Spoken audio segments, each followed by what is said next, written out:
The search for Michael Vaughan continues. Michael went missing from his neighborhood in Fruitland in July of 2021. He was just 5 years old at the time. Law enforcement has spent the last year and a half investigating. But the Fruitland police chief says a credible tip led investigators to a home near Michael's neighborhood this weekend. Crews are back out in Fruitland today searching for Michael Vaughan. Police believe his remains are in the backyard of a Fruitland home, and today is the 6th day crews are excavating the yard. Crews could be at the house on Red Wing Street for another week. This house is just 4 minutes from the Vaughn's home. As you know, from the time Michael went missing, this has been an all-hands-on-deck investigation, and it remains very active and an ongoing investigation. You can't take one of our most precious citizens from us and ever expect us to stop. During the course of this investigation to date, we received credible information that the remains of Michael Vaughan could be found in the backyard at 1102 Red Wing Street in Fruitland. As a result, the Fruitland Police Department obtained a search warrant for the residence along with the front and backyards. That search warrant was served on November 11th. It was a Friday. We served that late in the evening. Upon entry, officers encountered Sarah Wondra, one of the known occupants of the home, and Sarah was subsequently arrested based on probable cause that she had knowledge of Michael's death and failed to report that death to law enforcement. The following day, the Fruitland Police Department, joined by the Idaho State Police, the Idaho Mountain Search and Rescue, the Fruitland Fire Department, and the Fruitland Public Works Department, began a very methodical excavation of the backyard of the Wondra'S home. During that excavation process, the Idaho Mountain Search and Rescue, Mountain States detection dogs deployed multiple certified human remains detection dogs on the property, all of them alerting to the presence of human remains. Ground penetrating radar was also used and deployed, detecting anomalies in the backyard. We completed the excavation of the entire backyard and removed over 250 yards of dirt. Prior to backfilling the yard, the dirt was meticulously sifted for any potential human remains. We did not find Michael's remains. Although the remains of Michael Vaughan were not recovered, we strongly believe, based on evidence, that Michael was abducted and is deceased, and that his remains were buried and later moved from the property. As of today, the whereabouts of his remains are unknown. However, the investigation is active, fluid, and ongoing. Once the excavation was complete, we conducted a thorough search of the Wondra'S residence. The search was productive, and additional investigative evidence was recovered and is currently being processed. Evidence suggests that there are the following individuals who are currently in custody are involved in the abduction of Michael Vaughan. Sarah Wondra, 35 years old.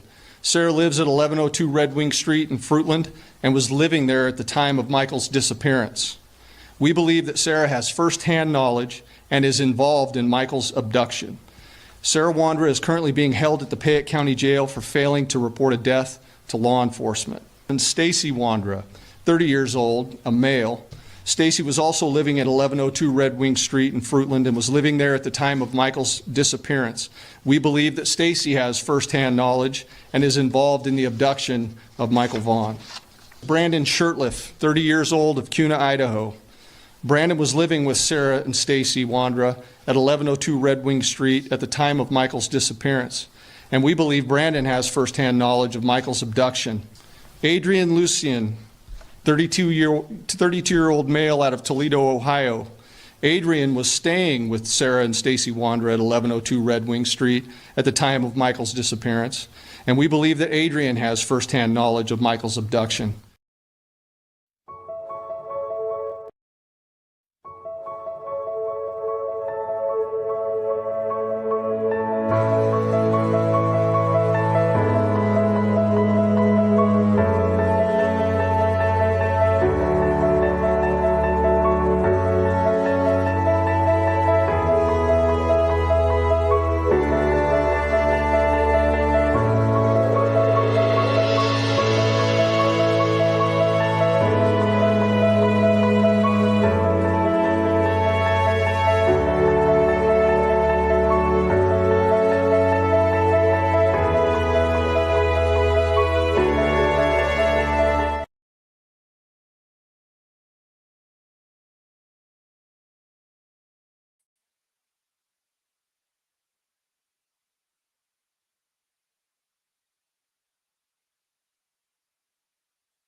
Hello, everybody. Good to see you.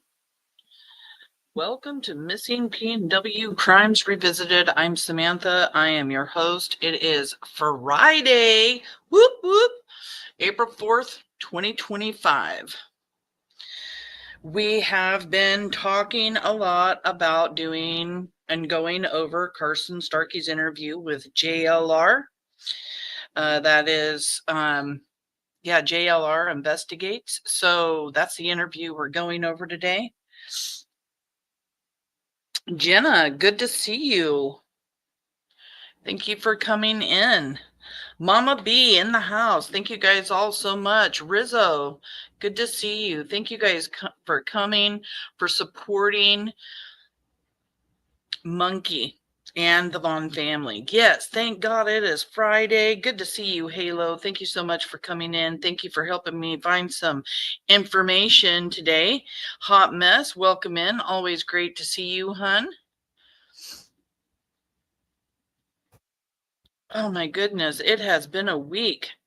So Sally Mae wants to know, who is Carson Starkey? Carson Starkey is a registered S offender who lives next door, or lived next door to the Wondra'S when Michael was abducted and when they searched the Wondra'S backyard. And we're going to talk about Carson, his wife, his brother here in a second. So good to see you, Mama B. Thank you for coming in. Everybody thank our mods for being here. They are amazing, amazing mods. They come so spur of the moment. I just absolutely adore all of them. Jazzy Jewel, thank you for being here.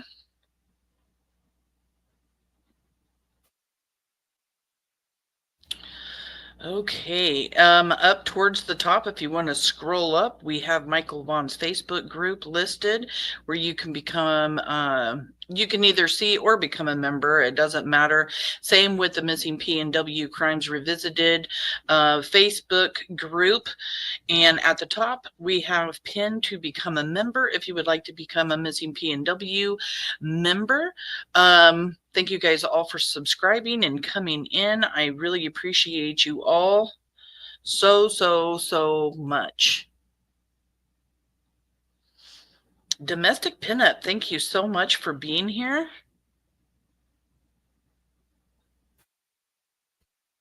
Making a doctor's appointment. Well, I hope everything's doing well. Thank you, mods. They do. They work so hard and they help me out so much when I need it. All right. So like I said, today we're going to be going over the interview that JLR, which his link is in the comments, and I have it also in the description box. So you can go over and check out his channel. He does do a lot on the Michael Vaughan case. There were a couple of things that I found that was on his channel that I want to talk about today, or that I'll be showing. One is the interview, and one is just a TikTok about Sarah that he posted. But I hope everybody is enjoying their Friday. I am super excited for the weekend. I hope you guys all have a great weekend. My daughter that lives up north is coming into town because it's my granddaughter's birthday next week. She is going to be 9. I can't even handle it. All my grandbabies are growing up. And she'll be staying the night at my house tomorrow night with my other granddaughter that's 10. So we're going to be having a little bit of a slumber party. We're going to go to arcade. We're going to go ride some go-karts. We're going to go have a lot of fun, plus having a birthday party. And I'll have both of my daughters and my son and all my grandbabies this weekend. So I am in grandma heaven. Hello. I do. I get so excited when I know I'm going to see my babies. Oh, thank you so much, Mama B. She is sweetheart. She is my redhead princess. And if I could show you guys a picture, I would. I don't show them up here on YouTube, but she has the darkest, most beautiful red hair. It is so long, almost all the way down to her butt. And she has the most beautiful, beautiful blue eyes. And she's got little freckles and they're just perfect. She's just so gorgeous. And I was blessed to have 3 redhead princesses. Oh my gosh. Yeah, I am so stoked for this weekend. So glad that I'm going to be able to spend time with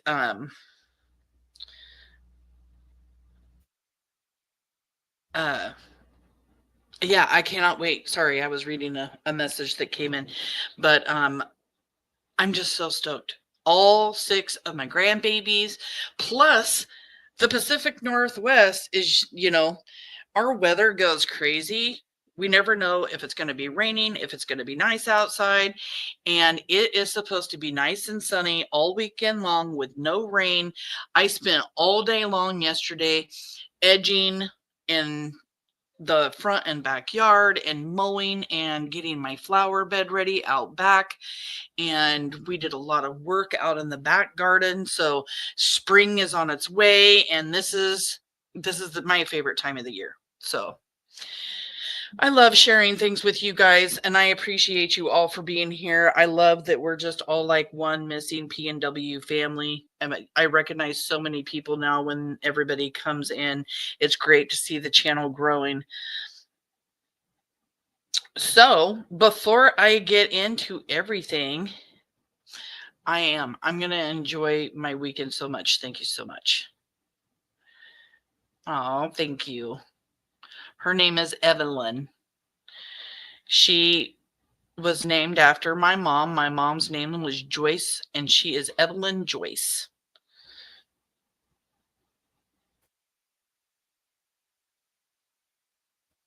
So we have some stuff to go over. I love the freckles, Jazzy. I really do. They're so beautiful. But the girls don't appreciate them as much as we do. I try to tell them those are little angel kisses. Every single one of them is like an angel kiss. And they're like, oh, Grandma, no, they're not. Oh, thank you, baby kisses. Thank you so much for the super sticker. We got a party here at Missing PNW. Anytime anybody is super with a chat or a sticker,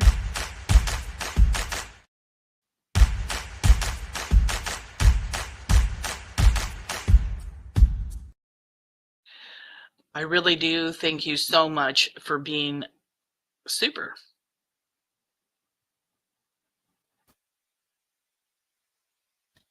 Okay, so before I get into everything, let's talk about Michael for a moment.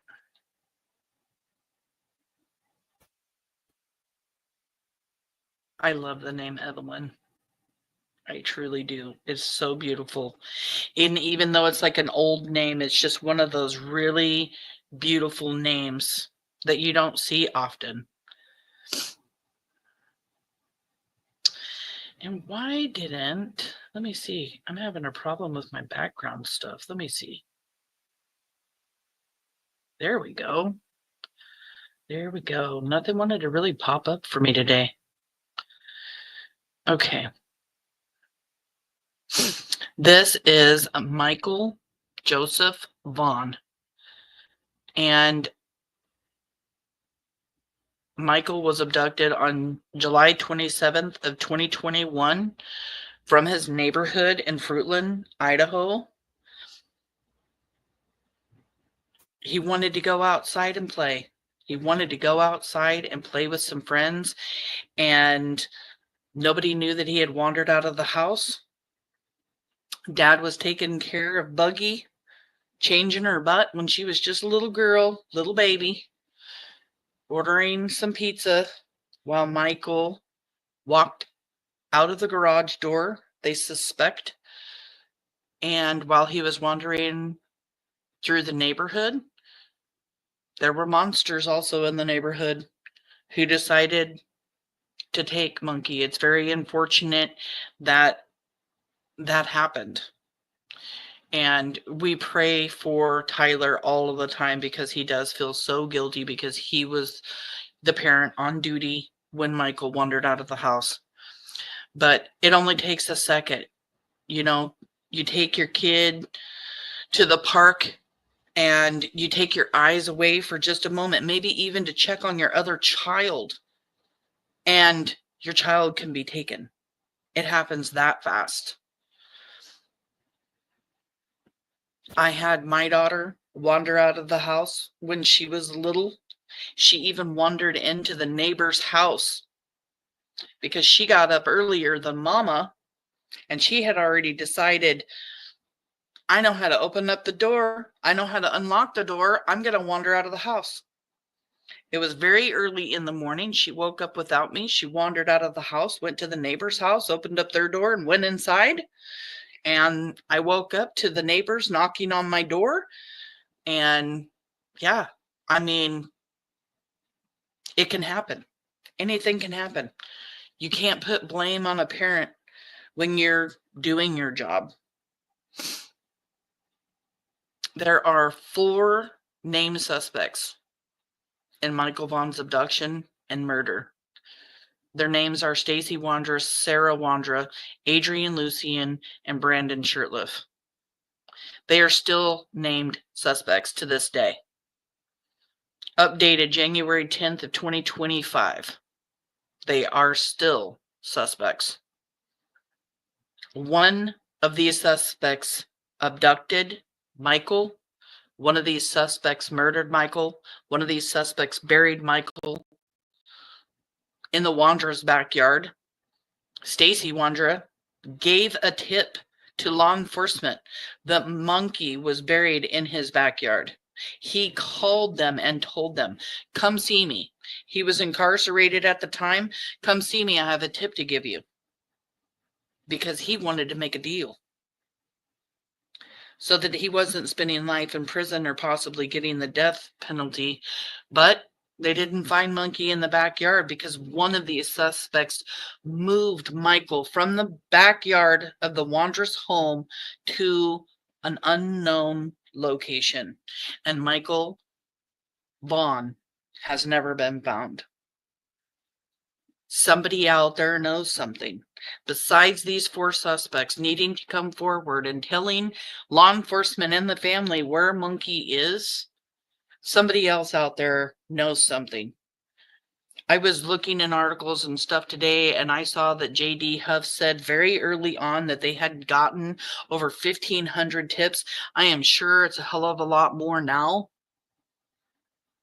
But tips still need to come in because we're still looking for Monkey. Even though we know he's no longer with us, we're still looking for him. His family deserves to have that peace, the knowing of where Michael is and back home. Michael deserves justice. And if you know anything, you owe it to yourself, you owe it to the Vaughan family, and you owe it to the world to scream from the rooftops what you know. You can collect over $52,000 if it's information leading to Michael Vaughan's whereabouts. And you can remain anonymous. The tip line phone number for the Fruitland Police Department is 208-642-6006, or you can email findmichael@fruitland.org. No tip is too big or too small. Let law enforcement do their jobs. Let them determine whether or not your tip is a credible tip. Stacey Wondra's tip to law enforcement was a credible tip. We know that because J.D. Huff says so. And we're actually going to look at what J.D. Huff actually says in the clip that I always play at the beginning of all of my Michael Vaughan lives. We're going to look at that a little bit analyze it a little bit also. And then I have some other stuff to show. But please, be Monkey's hero. Be the Vaughan family hero. Come forward, tell law enforcement, tell the Vaughan family what you know. Call in that tip, 208-642-6006, or email findmichael@fruitland.org. He was only 5 years old when he was abducted. I can't imagine how a 5-year-old little boy would react to someone grabbing him and taking him. The Vaughan family constantly what-ifing. What if this happened? What if that happened? What if he's here? What if he's there? What if we search over here? What if we talk to this person? What if we talk to that person? They don't want to leave their phones too far away from them because they never know when they're going to get the call that indictments went out, because they know that the DA has already written up charges on all 4 suspects: Stacey Wondra, Sarah Wondra, Adrian Lucian, and Brandon Shirtliff. They all will get arrested. Stacey and Sarah are both incarcerated now till 2026 for Sarah, and Stacey will be there at least till November, December of 2025. Both on unrelated charges to Michael Vaughan, but we have 2 suspects that are incarcerated and 2 walking free. But indictments will come. Please know exactly where Adrian Lucian and Brandon Shirtliff are. Straight up, they know. They'll put out the indictments and arrest them as soon as the district attorney is ready and has processed all of the paperwork, because they've got one chance, only one chance to do this right. And they want to make sure they're going to get it done. And even though we all sit here frustrated all the time, I thought indictments were coming out. I thought that they charged these suspects. They have the charges written out. Indictments will come, but they're taking care of business and making sure that everything is right. This is a nobody case because they had not found Michael Vaughan's body. And cases like this are difficult. So please send prayers for the justice of Michael Vaughan. Please pray that one of these suspects comes forward, and pray for Brandy and the Vaughan family. Not only for Brandy's health and what her family is going through dealing with her health issues right now. Now that she's back home in Fruitland, Idaho from her vacation, she'll be going to Utah. She'll be making all of the things happen to where she's going to be able to get that liver. She'll be put at the top of that list, and as soon as that liver comes in, she's going to get it. Got to keep praying for her and her health. But most of all, keep them in your prayers, because this has been a difficult road for all of the Vaughan family, for all of their friends, for their community in Fruitland. Cannot stress enough how important it is too for everyone that's here in chat or watching or lurking to share Michael Vaughan, share his flyer, share his story anywhere and everywhere. The community has to be aware of what's going on when these indictments come out. His name cannot be forgotten. We refuse to let it be forgotten. We're Monkey's Army. We're not going away. We're not going to stop asking questions. We're going to keep talking about 4 suspects until we're told not to. There will be a day in court where the Vaughan family will be able to confront the 4 suspects, and I cannot wait to hear all about it or see it. They deserve to be able to confront the monsters that took their son or their brother or their grandson. If you have a tip, please call the Fruitland Police tip line at 208-642-6006 or email findmichael@fruitland.org. There's a $52,000 reward. You can be Monkey's hero and the Vaughan family hero.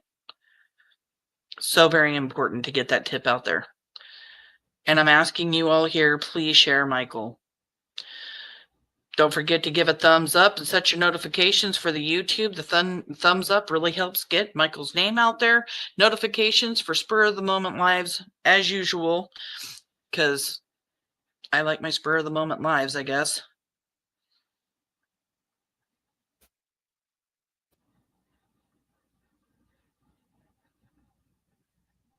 Shelly Clean, thank you for coming in.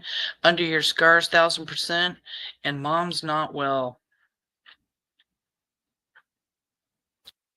Shelly Kane put up a prayer here. Let's read it.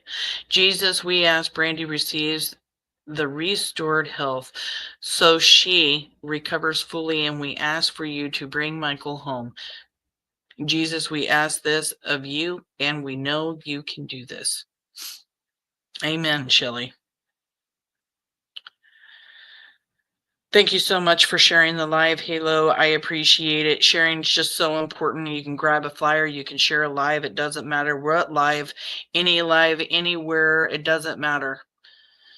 Just please share, monkey. Beverly Lawyer, thank you for being here. Callie, good to see you, hun. I did get everything I needed today. Thank you so much. Oh my goodness. So like I said, I want to review something, because I do think that it's important. Let me where is it? Share my screen real quick. Okay.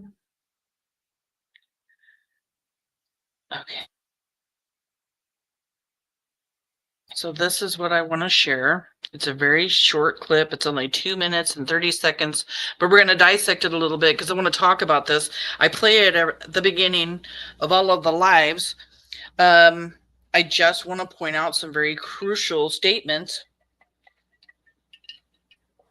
made here by J.D. Huff. So let's go over it.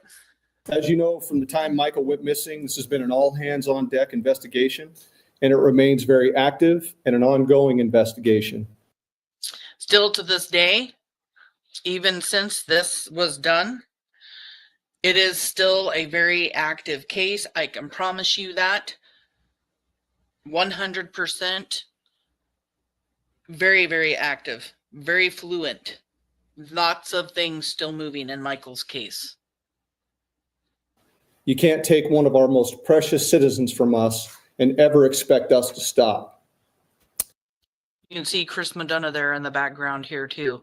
And they won't ever stop. I really believe in my heart that Fruitland's heart is very close with the Vaughan family, and they're never going to stop. They're just never going to stop. During the course of this investigation to date, we received credible information that the remains of Michael Vaughan could be found in the backyard at 1102 Red Wing Street in Fruitland.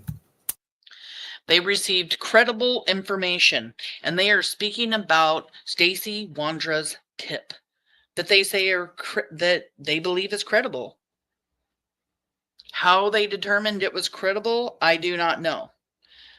Stacey did live there at the house, but they are saying it was a credible tip.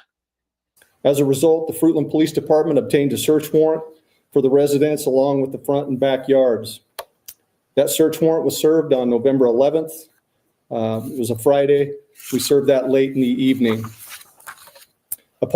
And we're going to be going over the affidavit when they arrived there with the warrant here in a little bit, because there is stuff on there that is in regards to the Starkys, the neighbors of the Wondra'S.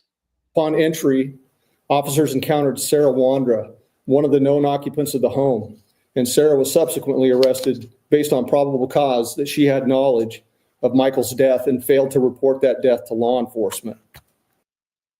That was since retracted and taken away, but she is currently in jail for GUN charges unrelated to Michael Vaughan, but they still can go back and charge Sarah.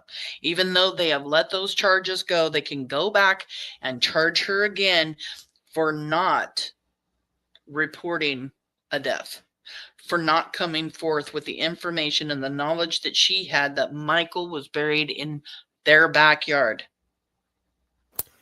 The following day, the Fruitland Police Department, joined by the Idaho State Police, the Idaho Mountain Search and Rescue, the Fruitland Fire Department, and the Fruitland Public Works Department, began a very methodical excavation of the backyard of the Wondra'S home.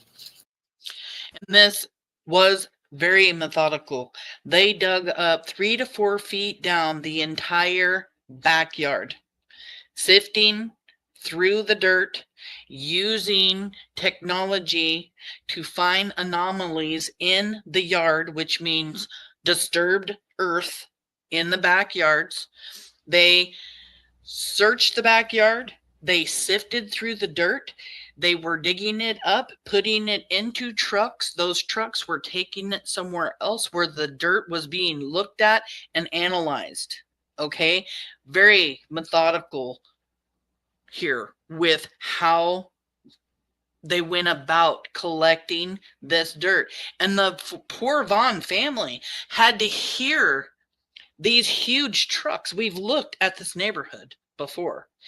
They had to hear these huge dump trucks and tractors go up and down 8th Avenue right behind their house as they're coming out with more dirt and headed out, or coming in to dig.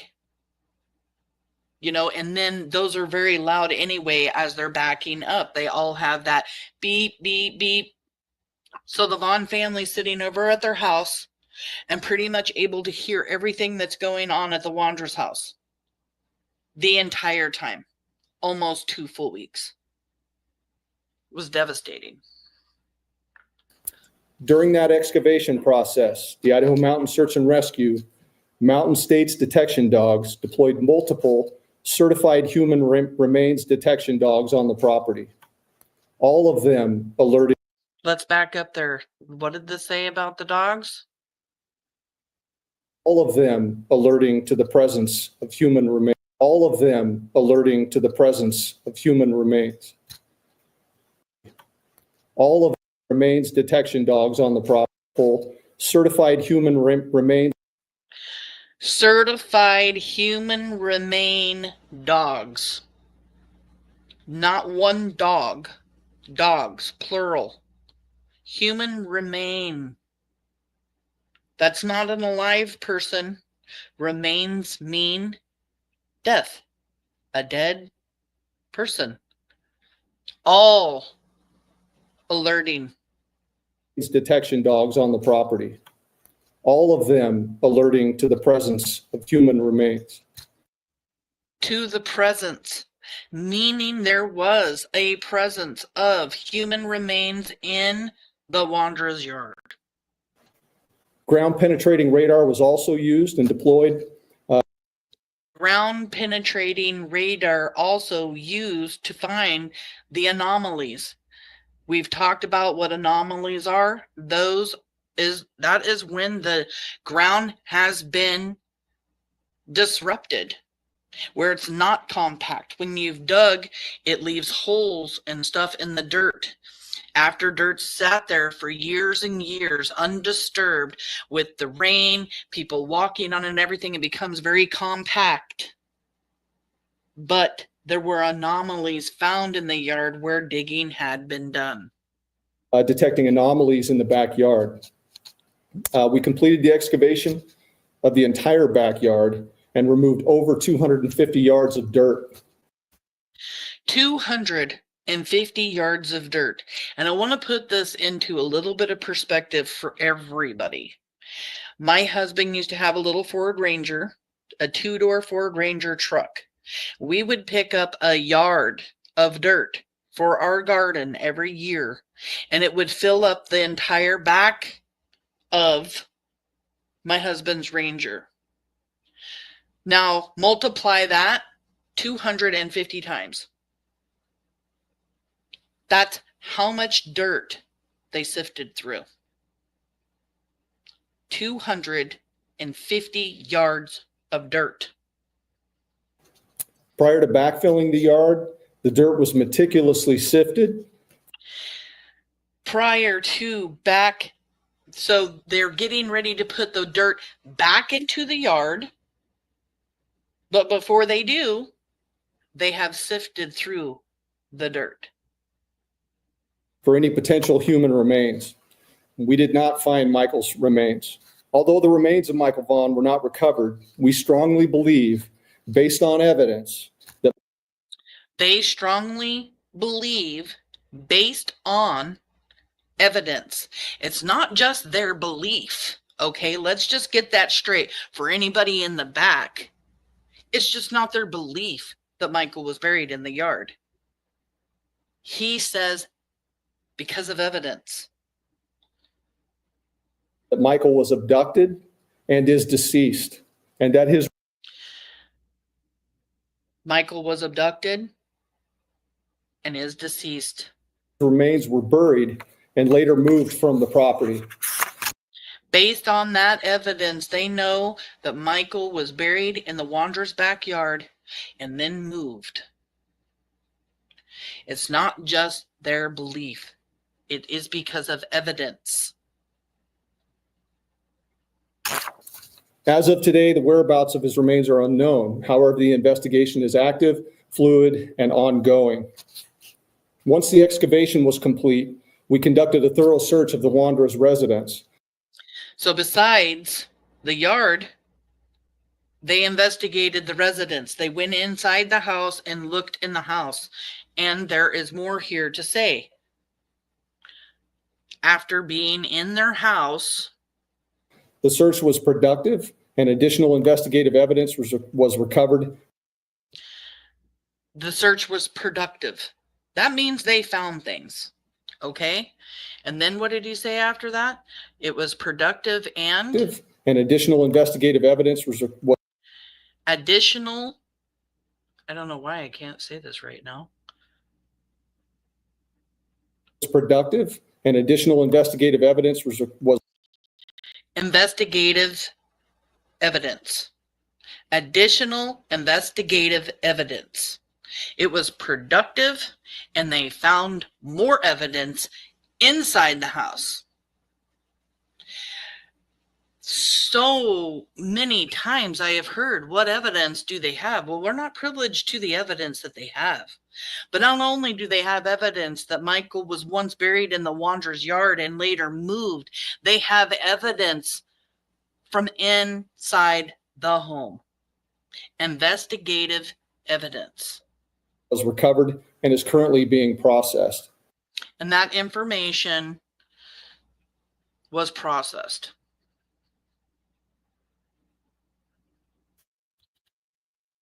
Sarah Suspicious, good to see you. So I just wanted to break that down for everybody. I want to break it also down for the people that hear other people talking about that it's just J.D. Huff's belief, because they want to focus on the word belief, even though he follows that with, it is our belief based on evidence that Michael is deceased, was abducted, and buried in the Wondra'S yard, and then moved. I just wanted to talk about that. And now, let me go through the comments real quick, because I'm sure... Oh yeah, they need to round them up. Trust me, they know where Adrian and Brandon are. They both think that they're hiding, but they're not.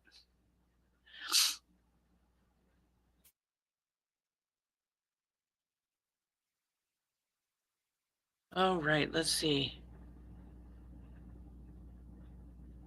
Thank you, Mama B, for asking people for a thumbs up. All 3 dogs alerted in the backyard to human remains. Not 1, not 2, but 3 dogs. And these are police mountain search and rescue certified dogs searching. You think that these dogs aren't good dogs at doing their job, or they wouldn't even have been there.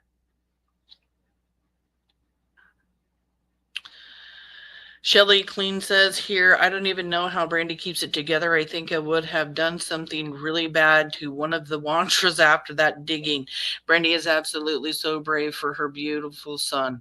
She is brave. She is strong. She is monkey's army all by herself, even without all of us. She is a friggin' warrior, a rock star, whatever you want to call it. Brandy is unstoppable.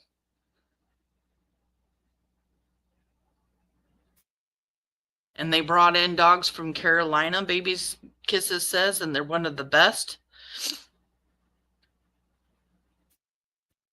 The point to me showing all of that is that there are 4 suspects, and they all do know and have knowledge of Michael Vaughan's abduction and murder. And it's time that one of them talk.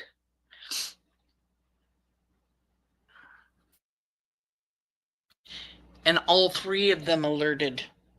Not 2 of them alerted and 1 of them didn't. Not 1 alerted and 2 didn't. All of them alerted. And now we're going to talk about the Wondra's next door neighbors. Okay? Carson and Dorothy Starkey. First, let me give you a little reminder. How many RSOs did the Wondra's, Adrian Lucian, and Brandon Shirtliff know? 16. 16 RSOs. Either they had stayed with them, had them come to their house, were next door neighbors, did business with them, knew them, had their cars parked outside their house. Dorothy stayed with them for a short period of time. She's the next door neighbor. Some of them in the community and involved with church. Stacey Wondra had stayed with a couple. 6 of those registered sex offenders directly close to Adrian and Brandon. But look how many they all knew. And then you have the Starkeys next door. This is Carson Starky. I gotta get my phone out because my eyeballs don't want to focus here. Hold on one second.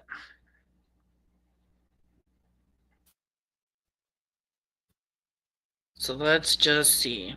This is Carson Starkey, next door neighbor of the Wondra's.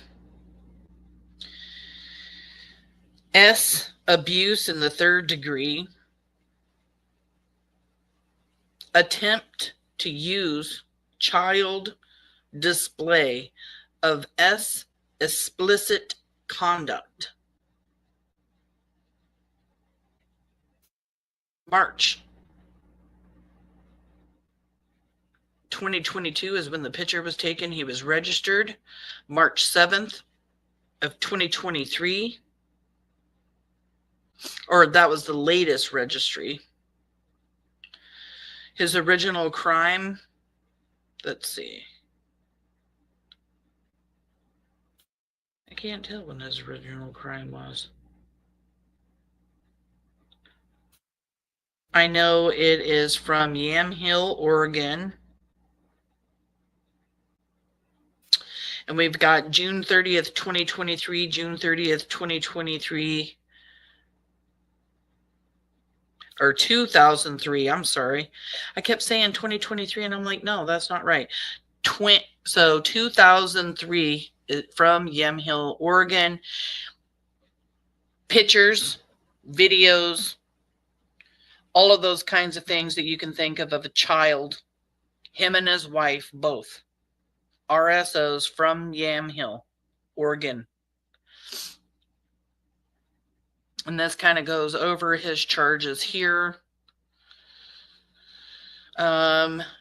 Display explicit conduct, I'm thinking it was probably stuff being shared on the internet, shared with other people, pictures, videos, and what they, not just sharing those things, but also being the people that took those pictures and those things. Trying to be very careful here on how I talk about this so I don't get in trouble on YouTube. And Dorothy Starkey, right here, the same thing. And let me just see what I got here. Hold on. The same dates, June 24th, 2003, for both.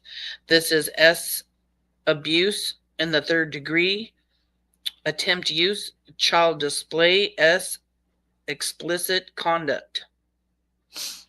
And when you look up the codes that they give you, like you'll get a code in like the description here. Oh, come on.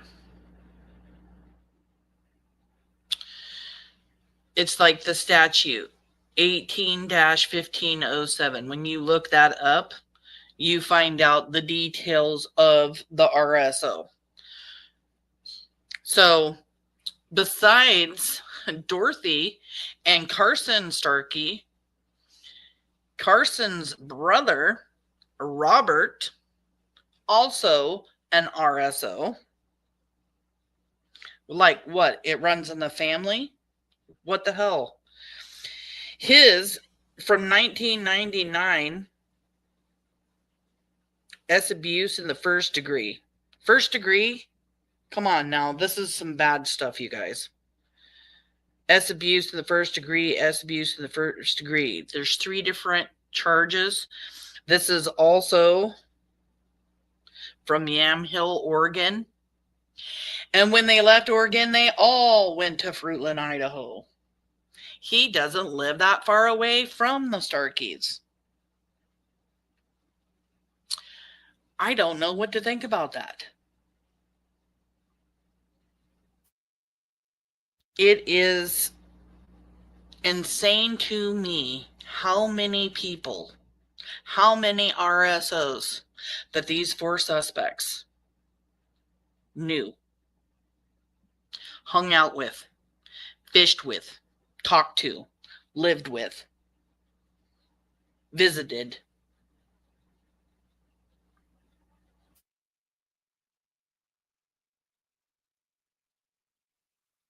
It's just absolutely ridiculous.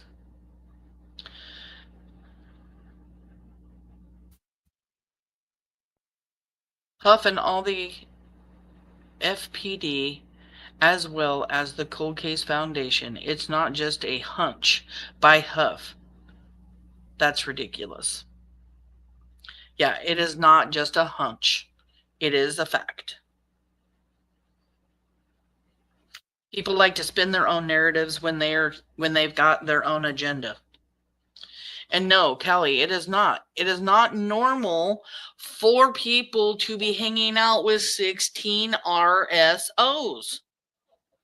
It's just not.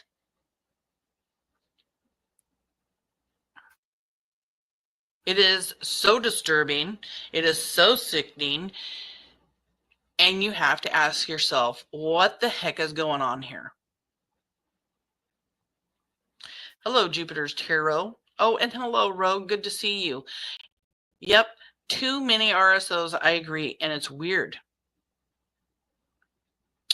Rogue, I don't want to go any further into it because it poisons my mind. I totally understand. Please protect your mental health. It is disgusting. Nobody wants to go in their mind and think about why they would hang out with all of these people. And then when we got an abducted child who has also been taken away and murdered, you don't want to think about that crap.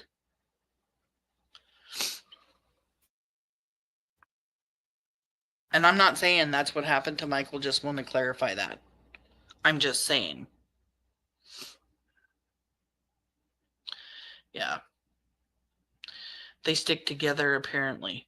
And we know that they do because registered as offenders, they cluster up into groups so they can share all that sickening information or photos or videos or whatever that they have. They're known to come together in great big cliques so that they can share those things with like-minded people, I guess. But that's who we're talking about today. Carson Starkey. And one of the reasons that we're talking about Carson Starkey is because he not only was the Wondra'S neighbor, he is mentioned. They are mentioned in the affidavit that came out when the warrant was served on the hold on one second, let me find it because this is too small to read for me. When the warrant was served on the Wondra'S home, Sarah says some very strange things. We all know it. We've all gone over it. But since we're talking about Carson, we're going to talk about it all. So, this says, officials said Sarah Wondra maintained that she definitely did not kill that boy, and said, the Most High God already told me who did it. She reportedly told the police, oh, wow, the Most High God just told me that Stacey was the one who killed him and buried him in the yard of the neighbor's house. So she's implicating Carson's, because they lived on a corner and the only neighbor they actually had was to the right of them, and that was the Carsons. When asked later to show police where the boy was buried, according to the affidavit, she told police of a spot near the entry of her residence and said Stacey had buried him in the backyard by the shed. And we know now because Stacey led law enforcement around to the side of the house between the two trees, and the shed sits near one of those trees. And she's saying near the shed. Police said by this point they had begun hand digging a portion of the Wondra'S yard based on information received from Stacey. They are talking now about Stacey, given that tip, Stacey telling them that Michael was buried in the yard. Law enforcement started hand digging. This is how bad they wanted to find Michael for the Vaughan family, who had not been arrested or charged by Monday afternoon. It wasn't clear when or why police had spoken with Stacey Wondra. We don't know when for sure, but we know he was on the phone FaceTiming law enforcement when they were at the house when the warrant was served that evening, November 11th of 2022. And one of the first things Stacey wants to know is where's Sarah? And he finds out from Chris Madonna that she's been arrested. Yeah, poor cops. Could you imagine them trying to hand dig? They wanted to find Michael so bad for the Vaughan family. Sarah Wondra was arrested and told police, God just told me that Stacey was the one who did it, adding that she knew the body was in the neighbor's yard because that's what Stacey just told me. Again, mentioning the neighbor's yard. Now she's saying, and that's just what Stacey. Now ask yourselves this. God just told me. Stacey just told me. Is she clearly out of her mind? We know she goes in after she's been arrested. She ends up coming home. She gets rearrested for the GUN charges. She goes back. She gets psychiatric help while she's there. But at this time, when they come to the house with a warrant, is she just pretending to be mentally out of it, or is she out of it? That's what I want to know. Is this her and her ploy already to try? Will she try when indictments come to say, I'm not in my right mind? And use that as her excuse, like Stacey Wondra uses his excuse of having fetal alcohol syndrome, of having all of these other mental disorders and things that he uses for excuses, even though both of them know right from wrong, period. She then corrected herself and said, that's what God told her, according to the affidavit. She allegedly reiterated to police that she had nothing to do with Michael's disappearance. She said her husband buried Michael in the backyard by the shed, but wasn't the one who actually harmed the boy. So she's denying that she harmed him, saying actually here that he was harmed. She is saying he was buried in the backyard. She is saying that Stacey did it. She is saying that she had nothing to do with Michael's disappearance. And then she said instead that a man identified only as Adrian, that we know now as Adrian Lucian, had been the one that had done it. And he was scared to tell anybody. So let's go over that last part again. She said instead that a man identified only as Adrian had been the one that had done it, and he was scared to tell anybody. So she's throwing Adrian under the bus. Stacey, in his confession footage, says that Sarah and Adrian buried Michael in the backyard. He also says that Brandon wasn't anywhere around. Did Sarah? Or, like I've said many times, if you replace what Stacey says with himself, like say he mentions that Brandon did something, if you put him and know that he did it, okay, now I'm being confusing. So he says that Sarah buried Michael in the backyard with Adrian. Well, what if we replace what he says with himself? Him and Adrian buried Michael in the backyard. That would fit more with what Sarah said in her original affidavit, as she is throwing her own husband under the bus as soon as law enforcement comes. We hear Chris Madonna tell Stacey that on that FaceTime when they are there at the house on November 11th of 2022, that Sarah didn't take a moment throwing him under the bus. Stacey did it. Stacey buried him next to the shed. Straight up. I don't know what to believe. What do you guys believe? Who did bury Michael in the backyard? We don't know. But we do know something else. They searched the Starkey's property. Yeah, none of them is good at it, and they do lie so much, don't they?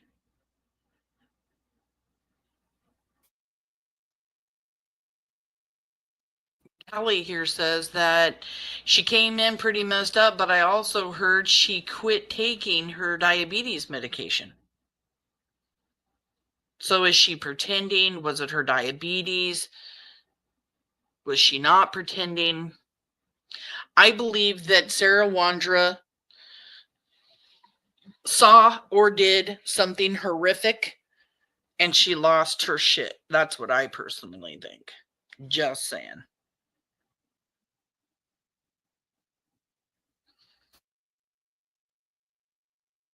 They all know Sarah couldn't dig alone, nor Stacey. But no, I totally 100% agree with you. They all have knowledge. They all know. So they did search the neighbors? Yes, they did. Let me show you. So let me share my screen here a little bit. Okay.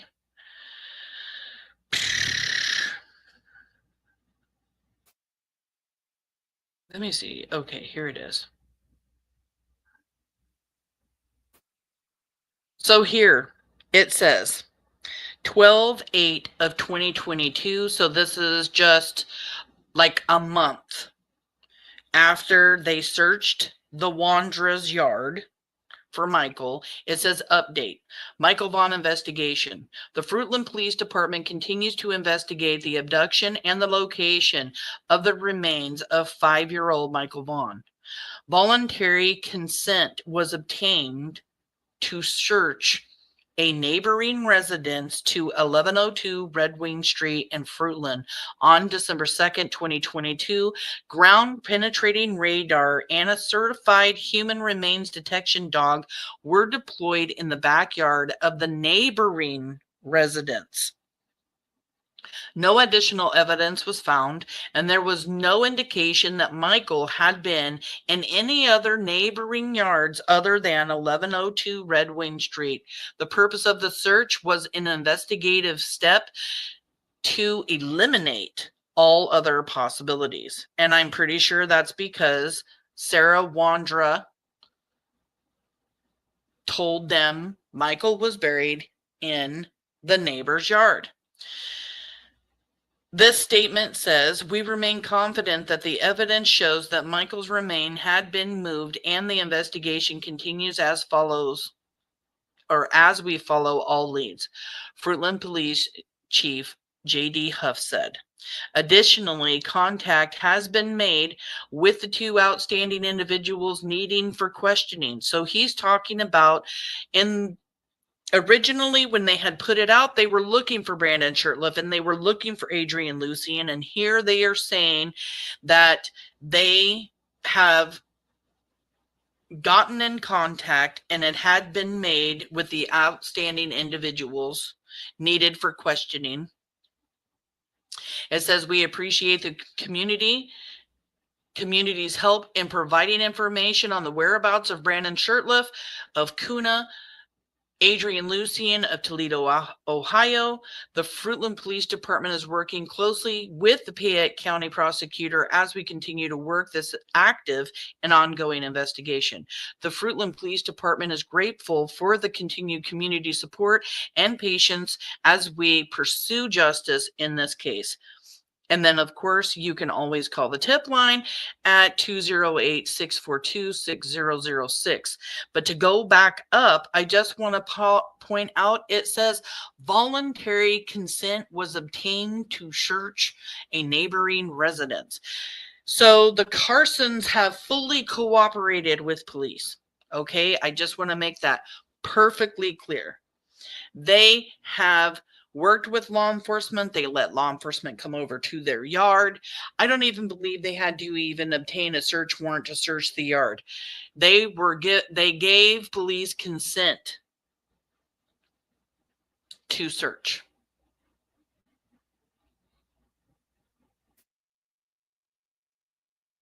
So, yes, justice. Opal, hello, good to see you.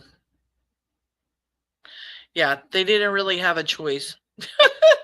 They could have just given a search warrant, right?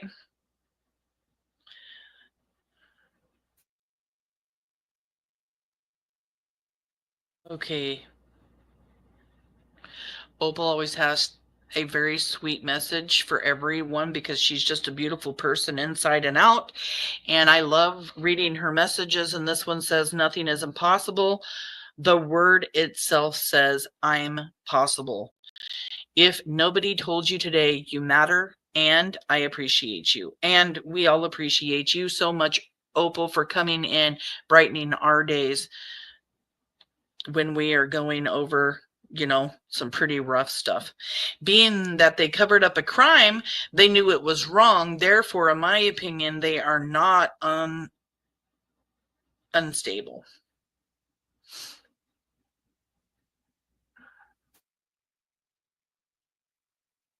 Okay, so now we are going to get to what we all came for, which is analyzing Carson Starkey's interview with JLR Investigates. Let me put up the banner here for him. Where did I put it? Okay, here we go. Here's this. I'm going to add his link to chat.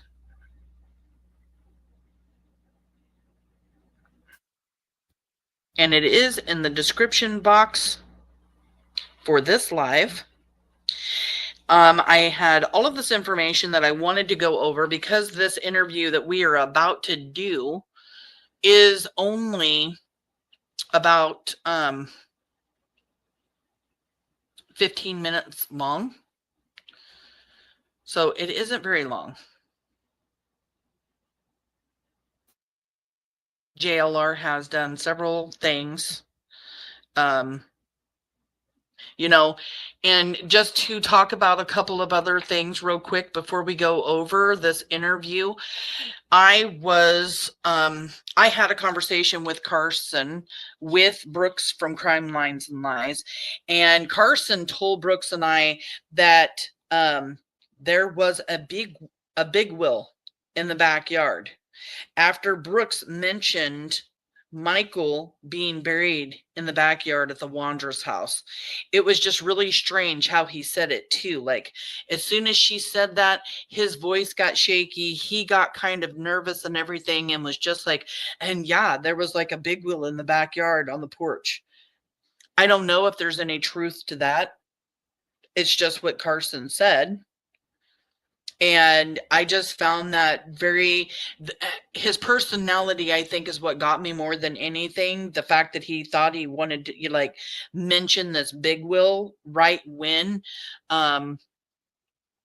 Brooke starts asking him questions or talking about Michael being buried in the Wondra'S yard. Carson also mentioned a diamond ring that Stacey and Sarah gave him worth $2,500 that was traded for doing some ball bearings on one of the Wondra'S vehicles. Brooks and I were both speculating about whether or not this ring had been stolen from Sarah's mom's or not, because Sarah was known for stealing things from her mom. And this is a $25 ring that they decided to do in trade for ball bearings. Like not a hard job at all. You take the ball bearings off, you have to pack it out, you put the ball bearings back in with everything else, and then you pack those ball bearings back in, and then you put it up on the wheel and you're done. We've done it before. We've actually just taken the wheel in, had the ball bearings put in, and then bring it back and put it in the tire. But maybe Carson had, the tools to do the ball bearings, but $2,500, you could literally take your vehicle in to have the ball bearings replaced for way cheaper. So $2,500 ring for that is a little bit crazy to me. And then Carson also mentioned during that phone call that he did a lot of work on the Wondra'S vehicles, and that was because Stacey's hands and fingers were so big he couldn't, and arms so big that he couldn't get his arms like down into the engine good to use the tools or anything else. Hi, babe. Hi, honey. And he also had a hard time, putting his big body over the top of the hood or even underneath the car to work on the cars. So it just leaves you to ask yourself, what the hell were they doing at the lube shop then? If Stacey's so big that he has such a difficult time working on cars, according to Carson, which he sounded very believable. Everything he was saying, he seemed very nice. I mean, I know he's an RSO, but he sounded very nice. I was believing everything he was saying. I don't believe that he has lied for any reason about anything. He did, cooperate with law enforcement, but what the hell are they doing at the lube shop that that the Wondra'S had? The Wondra'S lube. You guys all remember that? If Stacey can't work on vehicles, then why do they have a lube shop? Let me share this with you real quick.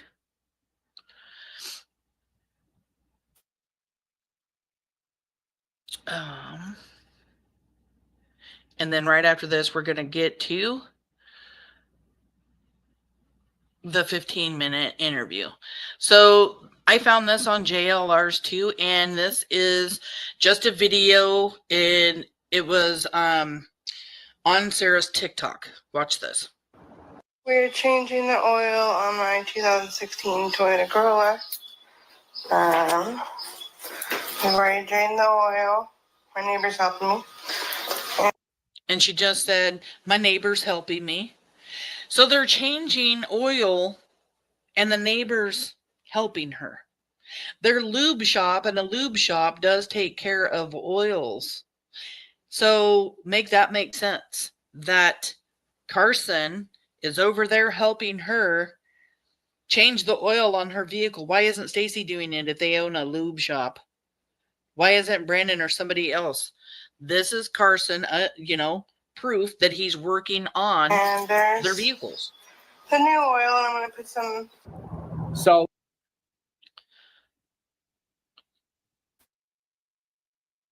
it's just kind of strange to me.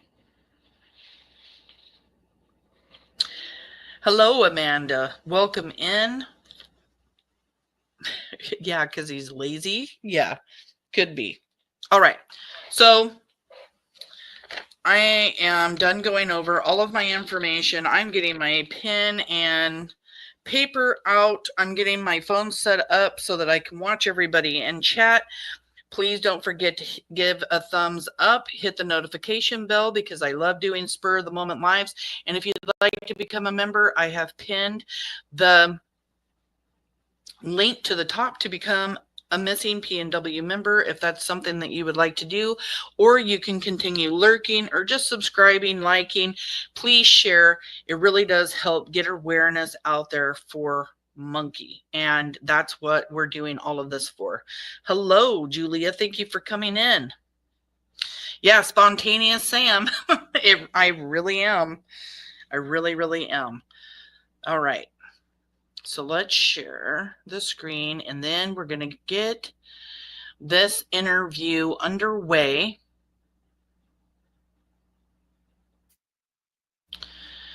All right. Like I said earlier, it is only 15 minutes long. It's not long like all of the other interviews that we have gone over with Stacey Wondra. And again, this is an interview with Carson Starky that JLR did with him. And that is Sarah and Stacey Wondra's next door neighbor, whom Sarah said that Michael Vaughan was buried in his backyard when law enforcement came with their warrant on November 11th of 2022. Babe, would you close these blinds, please? Thank you so much, honey. Okay. I'm gonna wait for the noise of my blinds being closed real quick and take a sip of my coffee. Okay. All right. Let's get going here.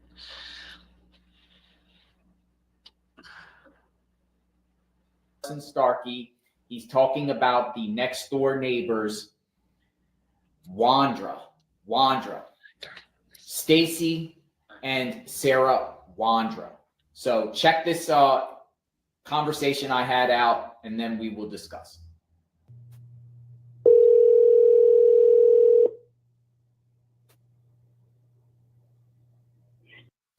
And don't forget, while we're doing this interview, please help me analyze. If you hear him say anything, catch him saying anything that you think holds, I don't know, holds any kind of information, just let me know. I'll stop. We'll rewind. We'll go over things. So this 15-minute interview could turn into 30 or 45 minutes. Just let me know if you see something. Hello? Hi, Carson? Yes. Hi, good morning. My name is Jonathan. I'm sure you're aware of what's going on around your house. I'm just wondering what's going on here. Jonathan who? I am a reporter, Original Media Group, and I am covering the Michael Vaughan case, and I see a lot of activity outside your house. Can you just confirm with me that you're not – there's people circulating your name online saying that you're possibly involved. Can you just elaborate if you're involved or not, or is this dealing with you and your wife, Dorothy, or is this dealing with what's going on next door to you? Okay, first of all, I'm not involved with that at all. Okay, that's it's good. The neighbors. I mean, it might be going on outside my house, but it's the neighbors that are involved. Do you know anything about your neighbors? I've lived here for 5 years, and I don't hardly talk to anybody in here. I go to work, I come home, and I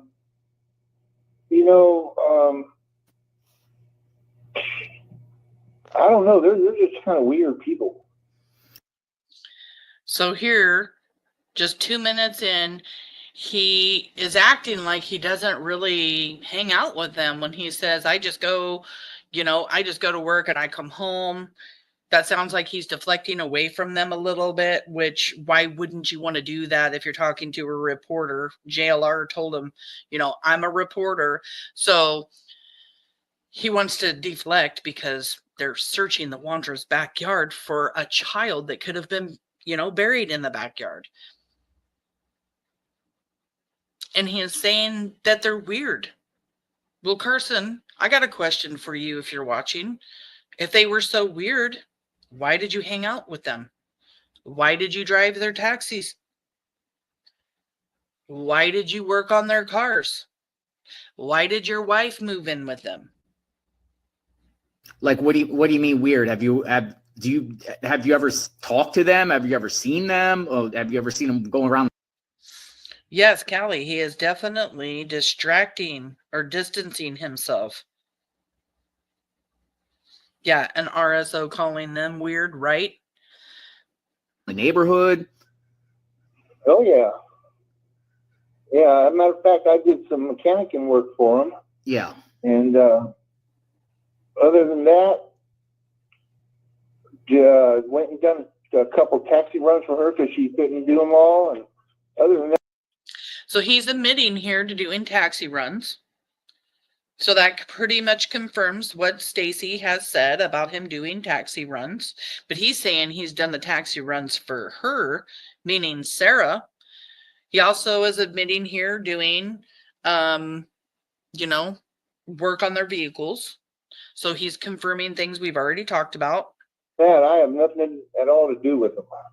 Do you know what led police to their house? And he's saying right there, I don't have really anything to do with them. So let's go back a little bit. A couple taxi runs for her because she couldn't do them all. And other than that, I have nothing at all to do with them.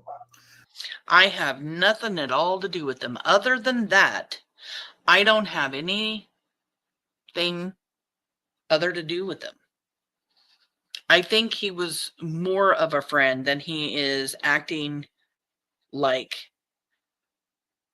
he is. He is deflecting away from them. Do the Ramseys own his home too? I have no clue. I have no clue. Do you know what led police to their house? What led police to the house? Let me think here. I think it was the dogs. The dogs. What do you mean by dogs? Who's the cadaver dogs? So Starkey is saying what led them to the Wondra'S house is the cadaver dogs.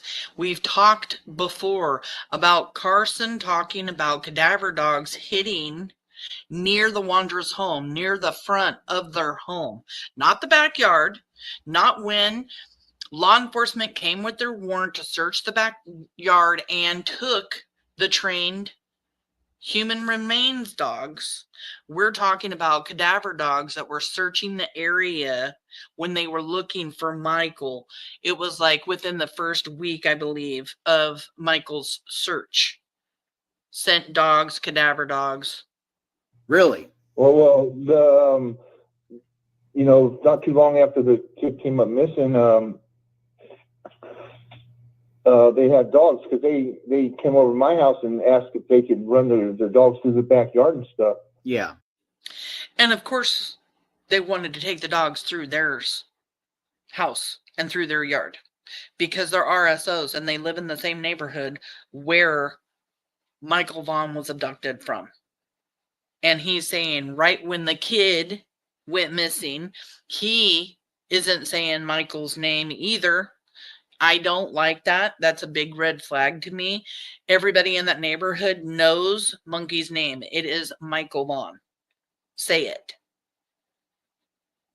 Yeah, go ahead, man. I got nothing to hide, Yeah. And but from what I understand is that they had the dogs and it took them right to their front door.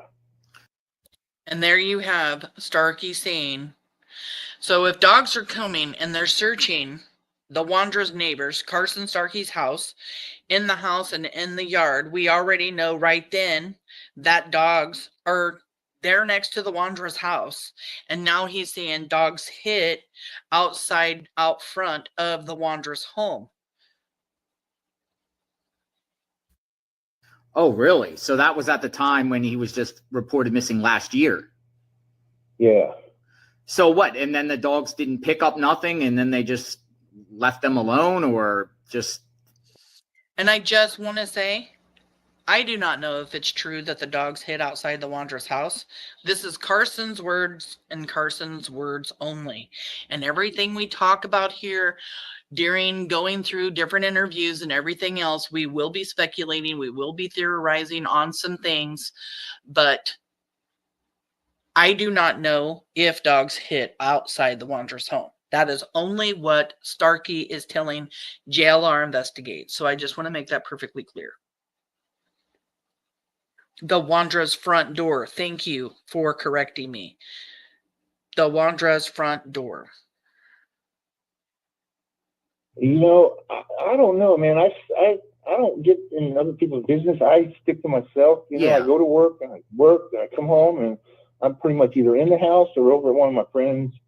And but me and Dorothy had nothing at all to do with this crap. Yeah, and that's why I was asking, because your names are circulating and people are just speculating, and I just want to get that on the record that, hey, you guys are not involved with this at all. It's dealing with the Wondra'S that are next door. That's If the dogs hit, Michael would be home right now. Well, the dogs can smell remains whether a body is there or not. And air blows in the air, and scent dogs, cadaver dogs can also hit on that as well. And there is evidence to prove that Michael was buried in that backyard because of cadaver dogs and because of evidence that was found in the Wondra'S backyard, including the anomalies that were detected by using the the gear that they had. Sarah and Stacey Wondra, right? Yeah. Yes, and it was the week that Michael went missing. It was not the day that Michael went missing, according to Carson. Making that also perfectly clear, because the dogs came out, looking around, but according to Carson, it was that week, not the day he came up missing.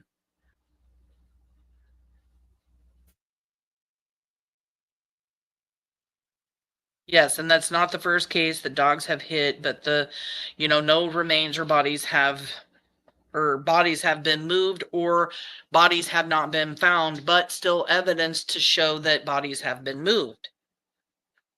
Has anyone else lived there with them? There's been people that stayed there and lived there with them for, off and on, pretty much the whole time that they've been there. So he's confirming here people coming and going and living and staying with the Wondra'S, as we already know, including his own wife, before Michael was abducted and after, because whenever Carson and Dorothy would fight or get into whatever arguments that they would have, or whatever, things they would go through, she would come over and stay at the Wondra'S house, from what I understand. I have never been able to prove that. I only know what I have heard from people that say that she has stayed there at the house. Yeah. And I know police are out there now, I believe. I think they're going to keep searching. I was just wondering what led police there now. You just said they went there last year with the cadaver dogs. I'm wondering what brought them back. You know what? That I don't know. All I know is that the cold case detectives came to my house not too long ago, and oh wow! So the cold case detective, which we know Chris Madonna works for the Cold Case Foundation, so it was probably him, maybe some other people that work for him or with him, went over and talked to Carson Starkey. This is interesting to me because I haven't heard this entire interview and paid a lot of attention to it. I've just heard it, played it, but I really like going through and dissecting this.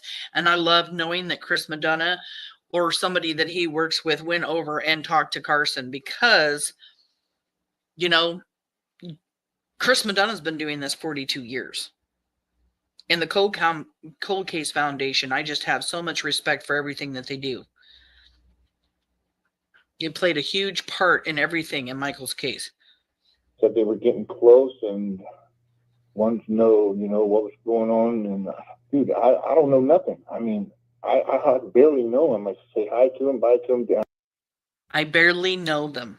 I say hi to him. I say bye to him. Totally deflecting away from any relationship that they have with each other at all. I told him I did some mechanic work for him, and did a couple taxi runs for her so she can handle them all. And other than that, I have nothing to do with them. Yeah. What makes you think they're weird? What have you seen them do that's weird? Hello, Spirit Seeker Squad. If you guys have not gone over and checked out her playlist that she has for Michael Vaughan, you can go over and check that out. She has all of Stacey's interviews as well. She also has done a lot of shorts and has gone over many, many contradictions with all of the suspects and things that they have said. Great channel. Thank you so much, Spirit Seeker, for coming in. It's just the way they act and stuff. Yeah. And, one day Sarah, is, I guess, kind of normal. And then the next day I come out here, she's sitting in the driveway looking up at the sky telling me that the Lord's coming after her. One day Sarah will be fine, and the next day you come out and you see her in the driveway and she's saying that God's coming to get her. And we've seen this picture, I think I even have it, the picture of Sarah out in her driveway losing her mind over, and I'll try to find the picture here shortly and we'll look at it. As a matter of fact, I'll write it down so I don't forget. You know, she was really kind of out of it. And JLR just said, like, you said they were weird. Could you tell us, like, what do you mean weird? And the first thing he pops out with is her being, you know, acting like she's fine one moment. And then the next thing you know, God's coming for her in the driveway. Yeah, and I noticed on a lot of her, she has a Facebook, and I was looking at it, and I seen like a lot of religious things, a lot of religious postings. But she did that, it seems like, after August of last year. Just not too long ago, right? Yeah, like I on her Facebook before Michael Vaughan went missing last year, nothing, you know, no postings about religious stuff or anything. And then suddenly, you know, starting into the, you know, late summer, fall of last year, it's nonstop religious postings and religious. And JLR is correct. I mean, there was hardly any of that going on before, but as soon as Michael is abducted, all of a sudden there's all kinds of God posts on her Facebook, her TikToks, and everything else. And when you get into October and November, you see Sarah's mental health declining more and more and more and more. We're actually going to be looking into that. We're going to go over Sarah Wondra's TikToks together and watch how she declines in her mental health, how worse it gets as time goes by. I believe she was mentally out of it. She was going through some kind of post-traumatic stress, and I believe it was caused by doing something or witnessing something that was done to Michael, possibly him being murdered, and it affected her. Just, and you know, if she was the one who hurt Michael, maybe that in itself is why she lost it, because she just couldn't handle it. And then there is talk about her insulin levels and everything else. I know if you let your body get too low, because I am a diabetic and so is my daughter, if you let your numbers get too low, you can become very kind of out of your mind a little bit. You get confused, lethargic. You can even see things. We even had a diabetic friend who was going down the highway. His blood sugar got low. He pulled over to the side of the road and started walking in the middle of the freeway. Like, you can do some really crazy things when your blood sugars get low. But from what I understand, Sarah never took care of her diabetes and would not take her insulin, and her numbers would be high. And that causes ketoacidosis, which can actually put you in a coma if you let your numbers get too high.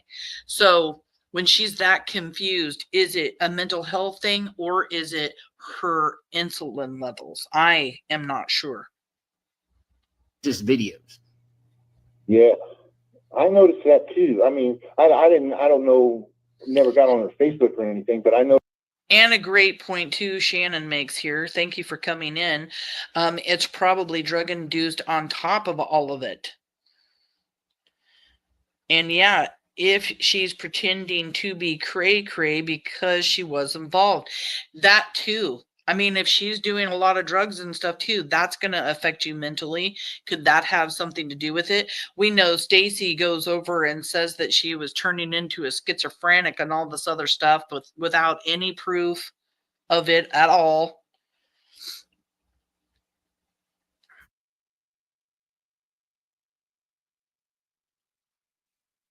Spirit Seeker Squad says the Wondra'S are hustlers. They own a taxi business, a lube business, wash their own clothes business, landlords in exchange for services to Sarah. And what else? Did I miss anything? The app that they were putting together for the ladies of their night when Adrian Lucian came to the house is another one. Because they were scamming people there. And, you know, we know that they were scamming people through their taxi service because somebody came in here talking about that not long ago, because she worked at it was a restaurant or a tavern or something in the area, and people would do taxi runs with them, and they would say, hey, we're only going to charge you this, but by the time they get into the taxi to leave, the price has like doubled or tripled.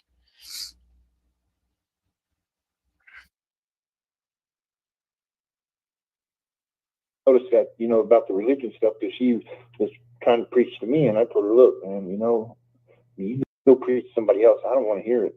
I mean, I believe in God and everything, but don't come talking your shit to me. And he's just like, hey, man.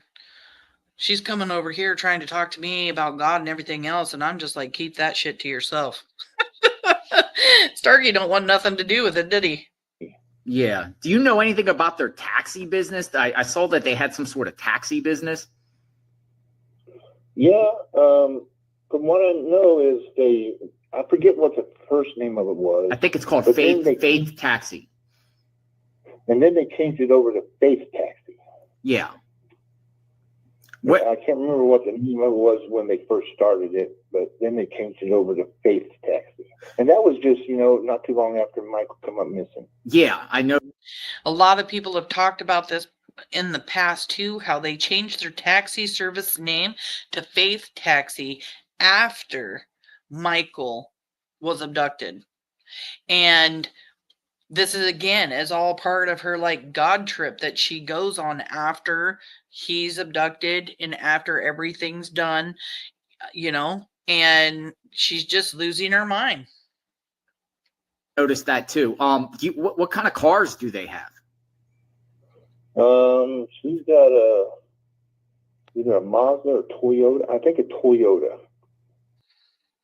And Callie says that it's interesting that Carson brings that up. It is. He's already said a lot in just the 7 minutes already we're into. Yeah. What about him? And they've had, pickup trucks, Cadillac Avalanche, or not Cadillac Avalanche, but oh God, what's a Cadillac SUV? Escalade. Escalade, yeah, Escalade. Yeah, those are the ones that I know of. Matter of fact, I bought one of the cars way before this happened, though. Yeah. And Dorothy actually bought it. I went over there and talked to them because they told me they had a car.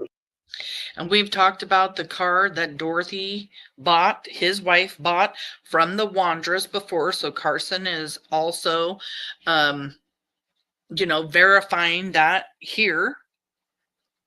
So, and I said, well, Dorothy needs one, so how much you want for it? They told me, I paid them, gave the car to Dorothy, and that's the one she's driving right now still.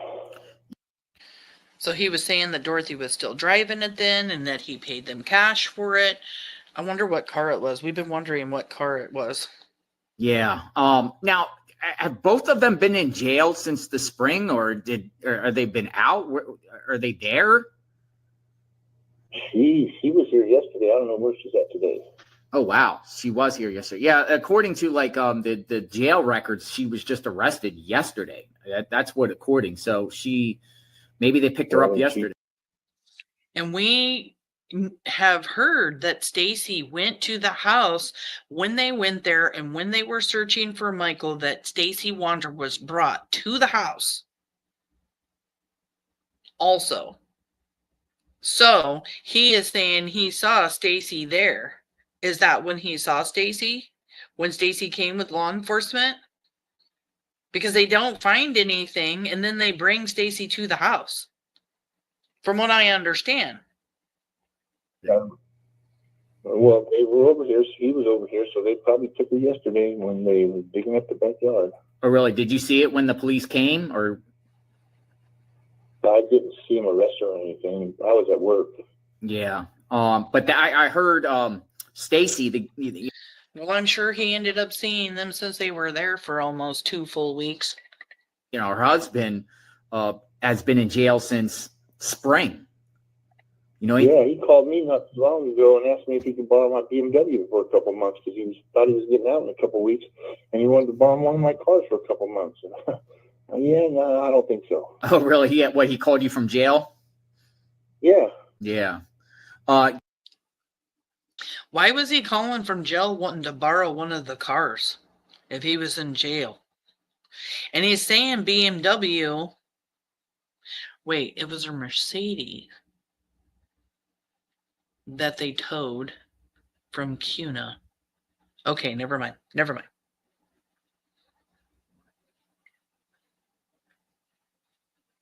right? I don't know. I just confused myself. Because I saw that he got like indicted by the FBI or something on some gun charges. Yeah, felon in possession. Yeah. Well, it's just the whole neighborhood's torn upside down. They're looking for Michael Vaughan. Michael Vaughan's family lived a few blocks away. And they're just trying. Yeah, I know right where they live. They live right behind one of my friends used to live over there, right behind them. So I know pretty much. I don't know exactly what house they live in, but I know about where they live. So it's just the whole neighborhood's torn upside down. They're looking for Michael Vaughan. Mike. Hold on one second, guys.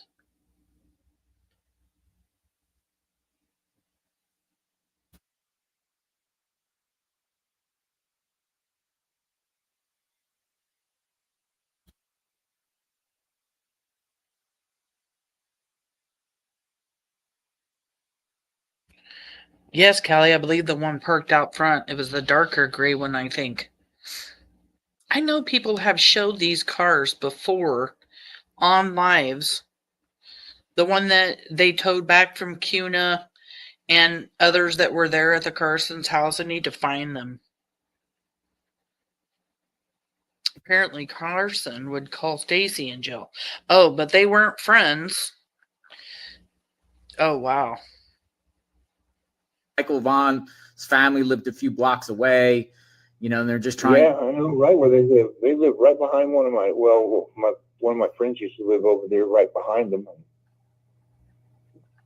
So Starkey is saying one of his friends lives right behind the Vaughan family. And from what I understand, they used to even have barbecues with that house, with the people that live in it, that is straight across. We have talked about this before, that's straight across from the field there on Arizona Street. It's the only house on Arizona between 8th and 9th that faces the field. And they used to have barbecues with them. They used to talk with them. And he's admitting knowing those people next to the Vaughan family. So I know pretty much. I don't know exactly what house they live in, but I know about where they live. So at the time when they were looking for Michael, they were having dogs all around your neighborhood, your street there. Yeah. Yeah. All right. Well, stay optimistic, and thanks for the information on these Wondra'S. You know their parents? Who owns the house? Is that her mom and dad that own the house? Yeah. I guess matter of fact, her mom and dad were on vacation not too long ago, and this is when she got thrown in the loony bin the first time, and called me up and asked me if I'd go check on the cats and make sure they got food and everything. And I told him, you know what? I don't want to go in the house. Nobody's there. I don't want to go in there. Have somebody else do it. Oh, so Sarah was in a loony bin. Yeah. How many Twice? Twice. Oh, wow. So Carson Starky is saying that Sarah had been in a loony bin. So is he talking about while she's been in jail, or is he talking prior to her arrest? Let's rewind this a little bit. Dogs all around your neighborhood, your street there. House? Yeah. I guess matter of fact, her mom and dad were on vacation not too long ago, and this is when she got thrown in the loony bin the first time, and called me up and asked me if I'd go check on the cats and make sure they got food and everything. And I told him, you know what? So the parents are calling him, asking him to check on the cats and stuff because she's in the loony bin. So this has to be not while she's in jail. But I don't want to go in the house. Nobody's there. I don't want to go in there. Have somebody else do it. Oh, so Sarah was in a loony bin. Yeah. How many? Twice. Twice. Oh, wow. When was that? Yeah, they came and picked her up and took her to either Idaho Falls, I think, or Idaho City, Idaho Falls, to some wacky place over there. And then she got out, and I think the next day or the day after, they came and picked her up again. Oh, wow. So she was in the loony bin twice within a few days of each other in Idaho Falls. So I'm taking some notes. Idaho Falls. I'm going to write that down because I want to see if it's the same facility she got put into when she was incarcerated. Thank you so much, creator. Let's stop sharing for a second and come over and do a little bit of a party because we have a super chat in the house here. Super sticker from creator. Thank you so much for coming in, and thank you so much for the super sticker. I appreciate you.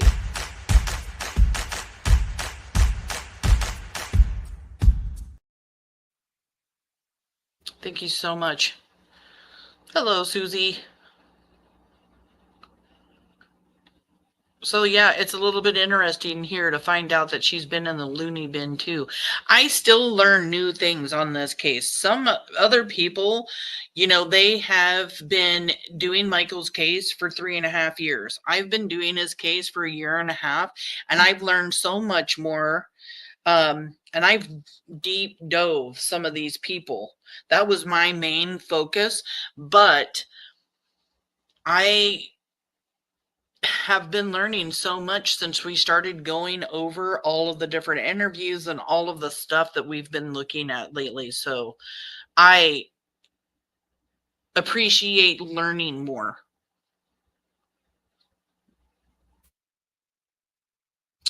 Wait.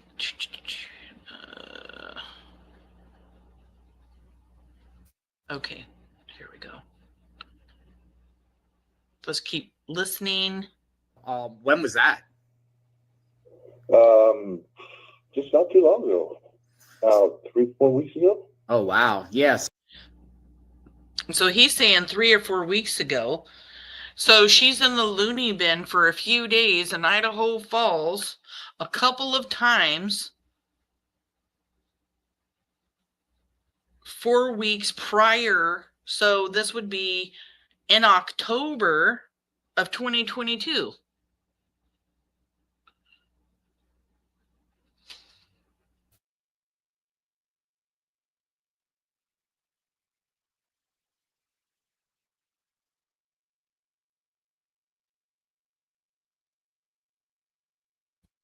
Makes me think a little, since his friend was living directly behind the Vaughn's house and barbecues. I wonder if he alerted the others to knowing there's a kid in that area.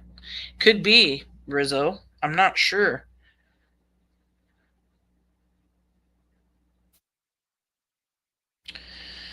Okay.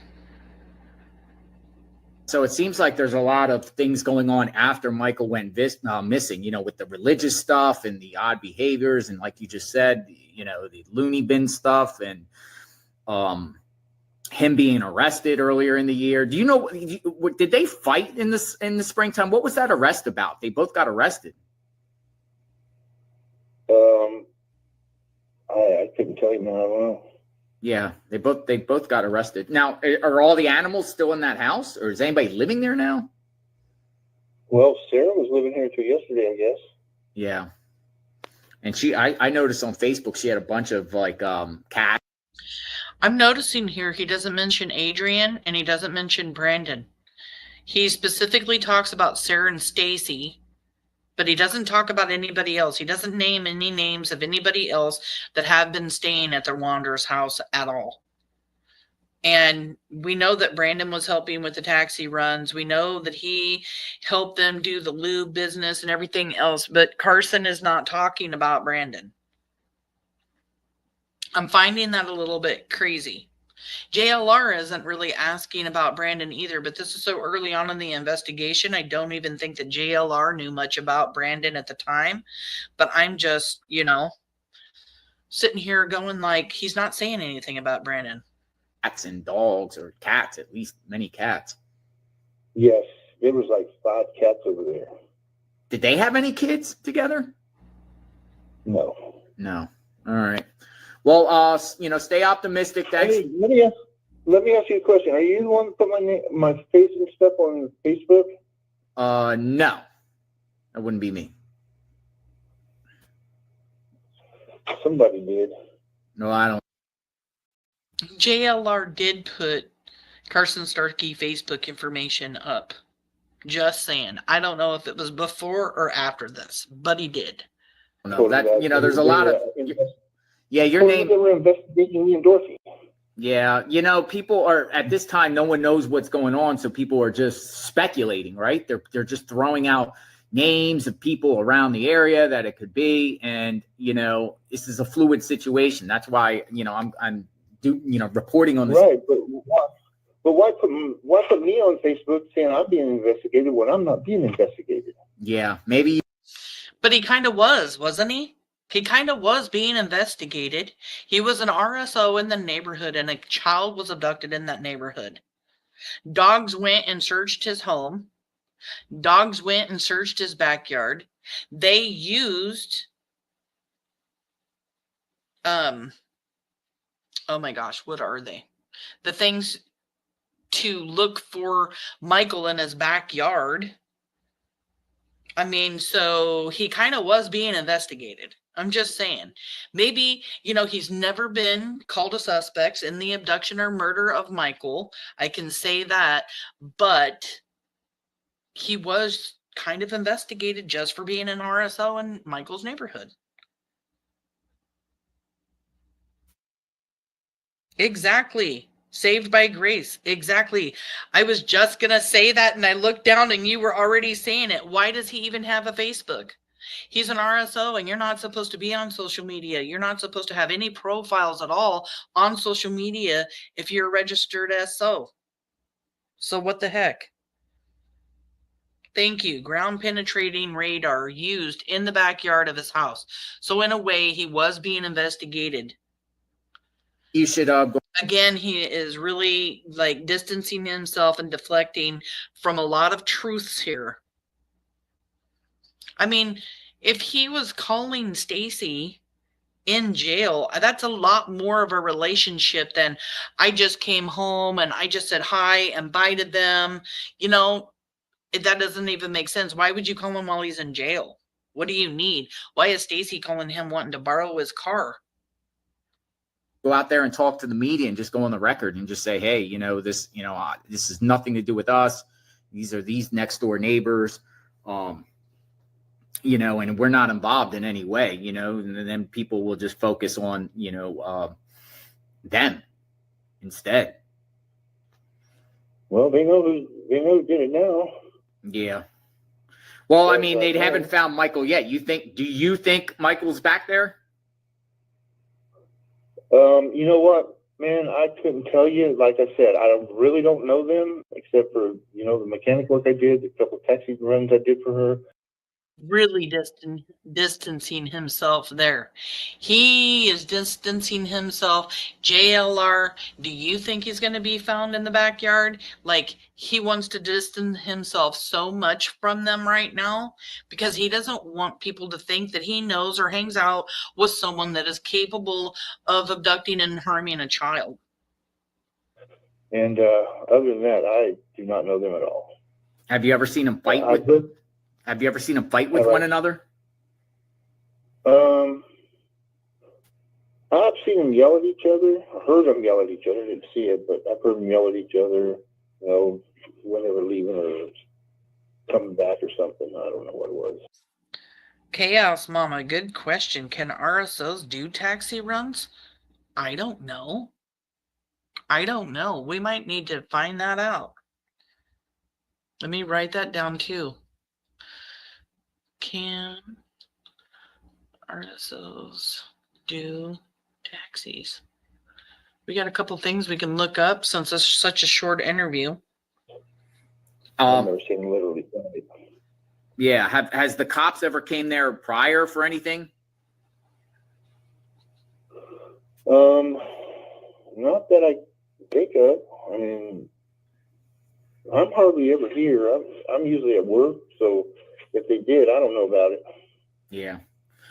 All right, Mr. Carson, thank you for your time. Be safe, and I hope this all turns out well and Michael is found. Man, me too. I can't imagine what his mom goes through every day going to work at Albertsons and seeing his face, all posters everywhere. And how did he know where she worked? That was strange to hear. Maybe they talk about it a lot because, you know, what's going on in the neighborhood or whatever. But she knew that Brandy worked at Albertsons. Wow. Why did I just get like a shiver? I didn't like that. It was Opal. It was totally suspicious. You know, that's got to be fucking heartbreaking. You know, that would kill me. Do you know them? I don't. No. I don't, but I could just imagine, you know, what she's going through and, you know, having to see his face in people's yards, on billboards, and every story she goes into. Yeah. Yeah, that whole town got. Yeah, like the fucking hard to hell for her. Yeah. And him. So the whole neighborhood knows about this case going on. I'm sure they do. And you have to remember this interview is being done when they're digging up the Wondra'S yard in November of 2022, and Michael was abducted of July 27th, 2021. So he could have just heard the information about Brandy working at Albertsons, or, you know, the billboards, the signs, and all the things, because he lives around there and he sees them all the time. And we already know, you know, Brandy, Mama Bear there, she had walked that neighborhood God knows how many hundreds of thousands of times, and keeping up flyers all of the time in the neighborhood. Yeah. They've probably been over here for 2 days. Oh, they've been over there for 2 days. Yeah, I saw them blocking off the street. He's seeing them there for 2 days, and they were there for 2 weeks, almost 2 weeks. There. Right next door to you. All right. Stay safe. Have a great day. Thanks, Mr. Carson. All right. What was your name again? Jonathan. Okay, Jonathan. So you heard from Carson. All right. So, like I said, all the credit goes to JLR Investigates, and I will put up his link again real quick.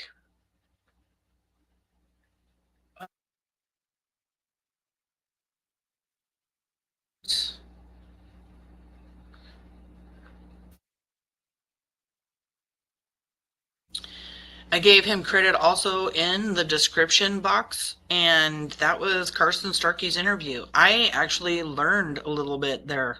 There was a lot of stuff. And just because I want to, let's just remind everybody that the 4 suspects hung out with 16 RSOs, not just the 2 that live directly next door to them. 16 RSOs, 6 of them directly close to Brandon and Adrian. So, and it's just really strange. Now, I want to look into real quick from my phone here.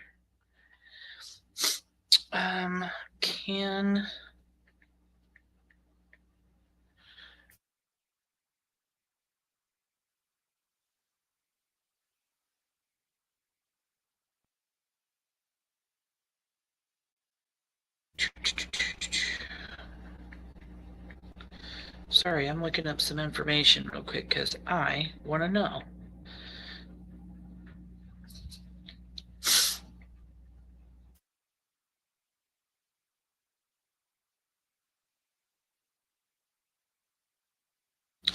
So basically, AI saying here, RSOs are not permitted to drive university-owned vehicles or rent vehicles unless specific policies and requirements are met. So it's talking mainly about for registered student organizations, like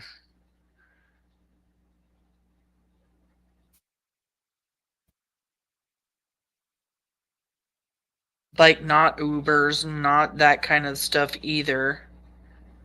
I would think probably not taxis either.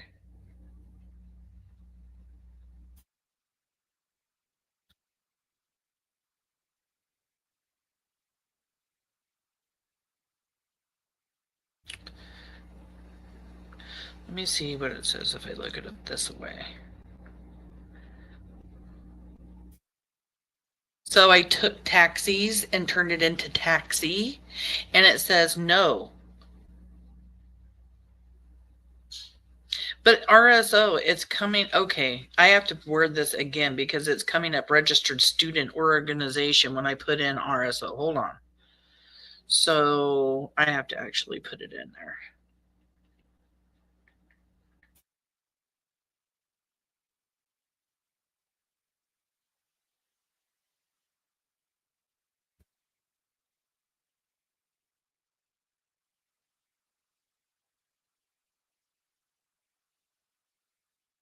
So it says generally in many jurisdictions, registered as offenders may face restrictions on employment, including driving taxis, due to potential risks to public safety. Okay. Being an RSO can lead to difficulties finding employment in certain jobs, like driving taxis, may be off limits due to the nature of the work and the potential for interaction with vulnerable individuals. RSOs may also have restrictions on where they can live, which can further limit their employment opportunities. Let's see. So, yeah, the answer is no. He should not have been driving taxi. Okay. So we found that out. And then he was talking about Sarah going a little bit crazy. Let me see if I can find it in the yard or the driveway. I believe I downloaded that picture not long ago. Let me see if I can find it.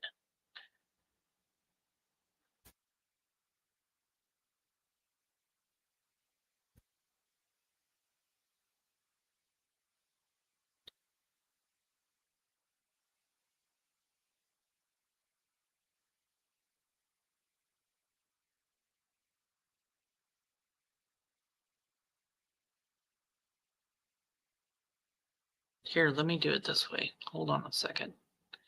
I know I have it, and I know a lot of people have been wanting to see it.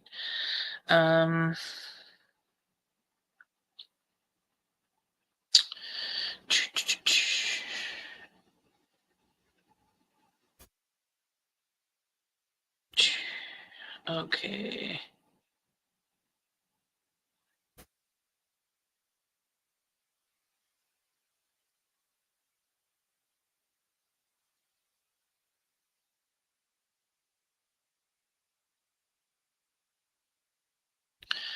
I know I have it on my phone, so I will just look through my phone link here. Give me 1 second.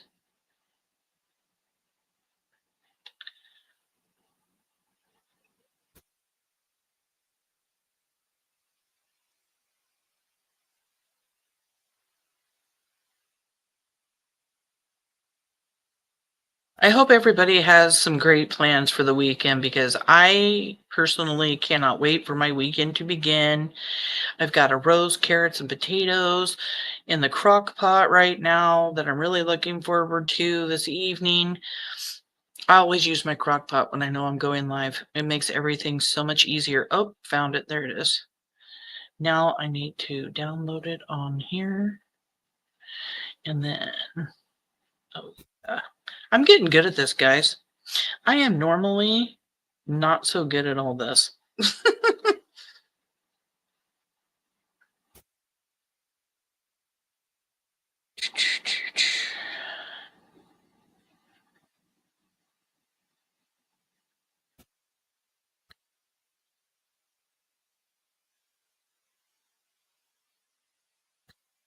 So, I think I have it now.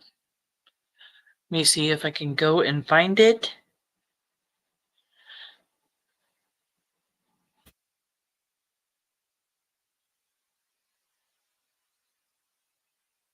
They've rented out the family's house to a family with children. It would just give me the creeps.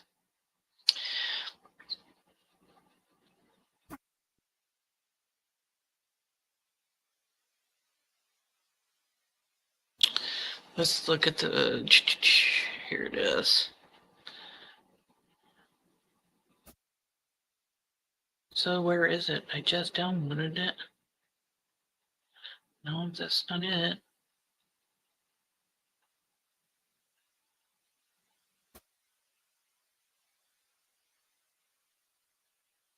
Oh.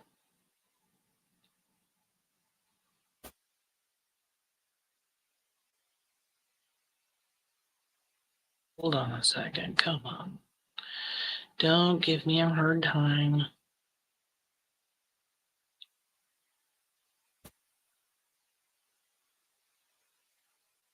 Just had it.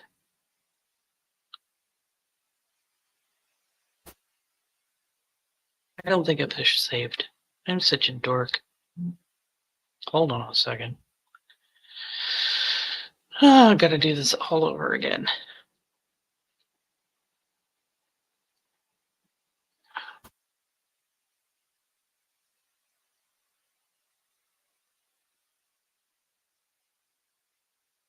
At least I know how to get there.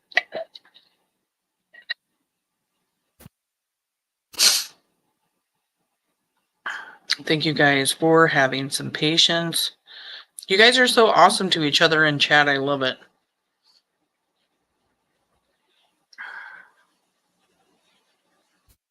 Okay, here we go.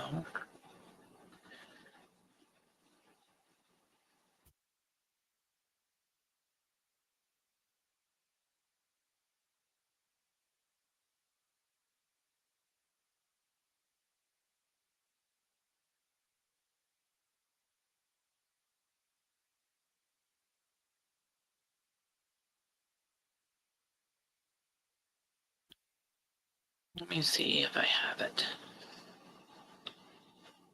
If I can't find it, I'm going to be irritated.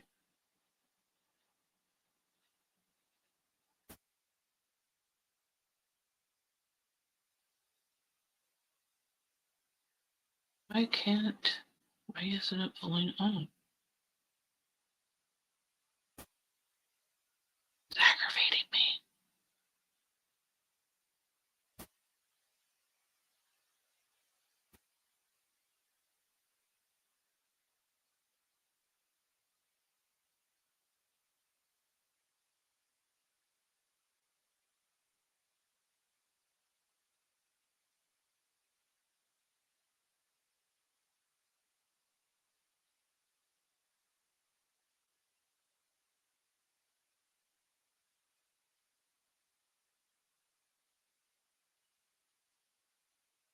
I don't want to do that. Well, crud. I'm not finding it.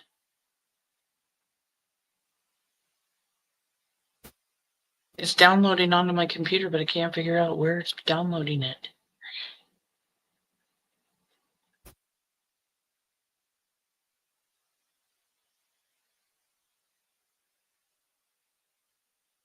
See. Is it because I already have it downloaded, maybe?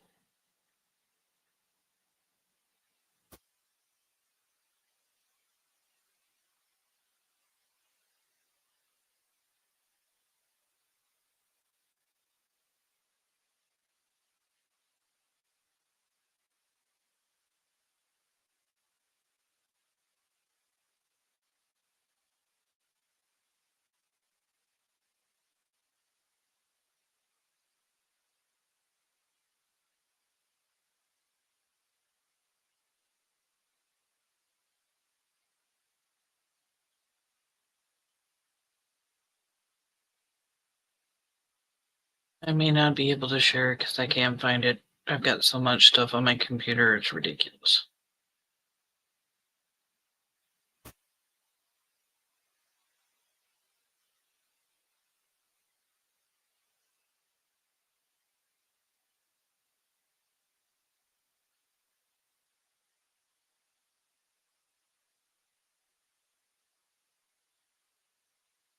Yep, can't find it. Not spending any more, wasting any of you guys' time looking for it. But yeah, I do. I have a picture. I'll have to share it with you guys another time of her out there rolling around in the driveway of her house. I am going to be putting together some more lives coming up, and we're going to be going over a lot more stuff. I want to look over Sarah's TikToks. I want to go over the interview Chris Madonna did with Tyler. I also think it's important maybe to go over some more interviews having to do with Brandy Neal talking to the news. I know there's a few of those.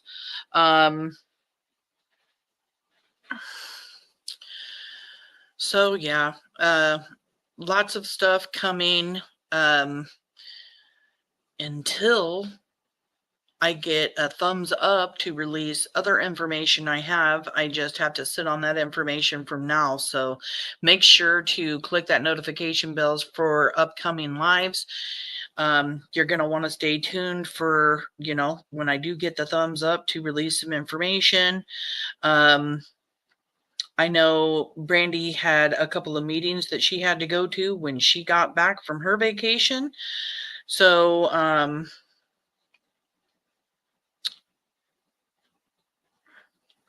Michael Joseph Vaughan was abducted on July 27th of 2021. He has been, he was in his neighborhood looking for children to play with. He wandered off while daddy was taking care of the baby. And during that time, there were some monsters in the neighborhood. And that's what we know. There are 4 suspects, named suspects, in Michael's abduction and murder. And their names are Stacey Wondra, Sarah Wondra, who are both incarcerated at this time on unrelated charges. Adrian Lucian and Brandon Shirtliff, who both think that they're smarter than law enforcement, who think that they can hide from law enforcement, but law enforcement knows exactly where they are. And I just want to keep repeating that, because even though they want to travel around, law enforcement knows where they are. They keep track of these suspects because the DA has already written out charges and indictments are going to come out. When indictments come out, law enforcement has to know where the suspects are in order to arrest them, right? Do you really think that they don't know where they are? Because I'm hearing some people talk lately about they don't even know where some people are. And it's like, no, they know. So keep that in mind. We need some more tips because other people, someone out there knows something. There's a $52,000 reward for any information leading to Michael's whereabouts. You can remain anonymous, and all you got to do is make a phone call, or you can email. You can call the Fruitland Police Department's tip line at 208-642-6006, or you can email findmichael@fruitland.org. No tip is too big or too small. Let law enforcement decide whether or not it's a credible tip. Just walk into the police department if you're scared and you need to bring somebody with you. Law enforcement wants to talk to anybody that has any information about Michael's abduction, about his murder, about any of these suspects. You could have heard something or know something.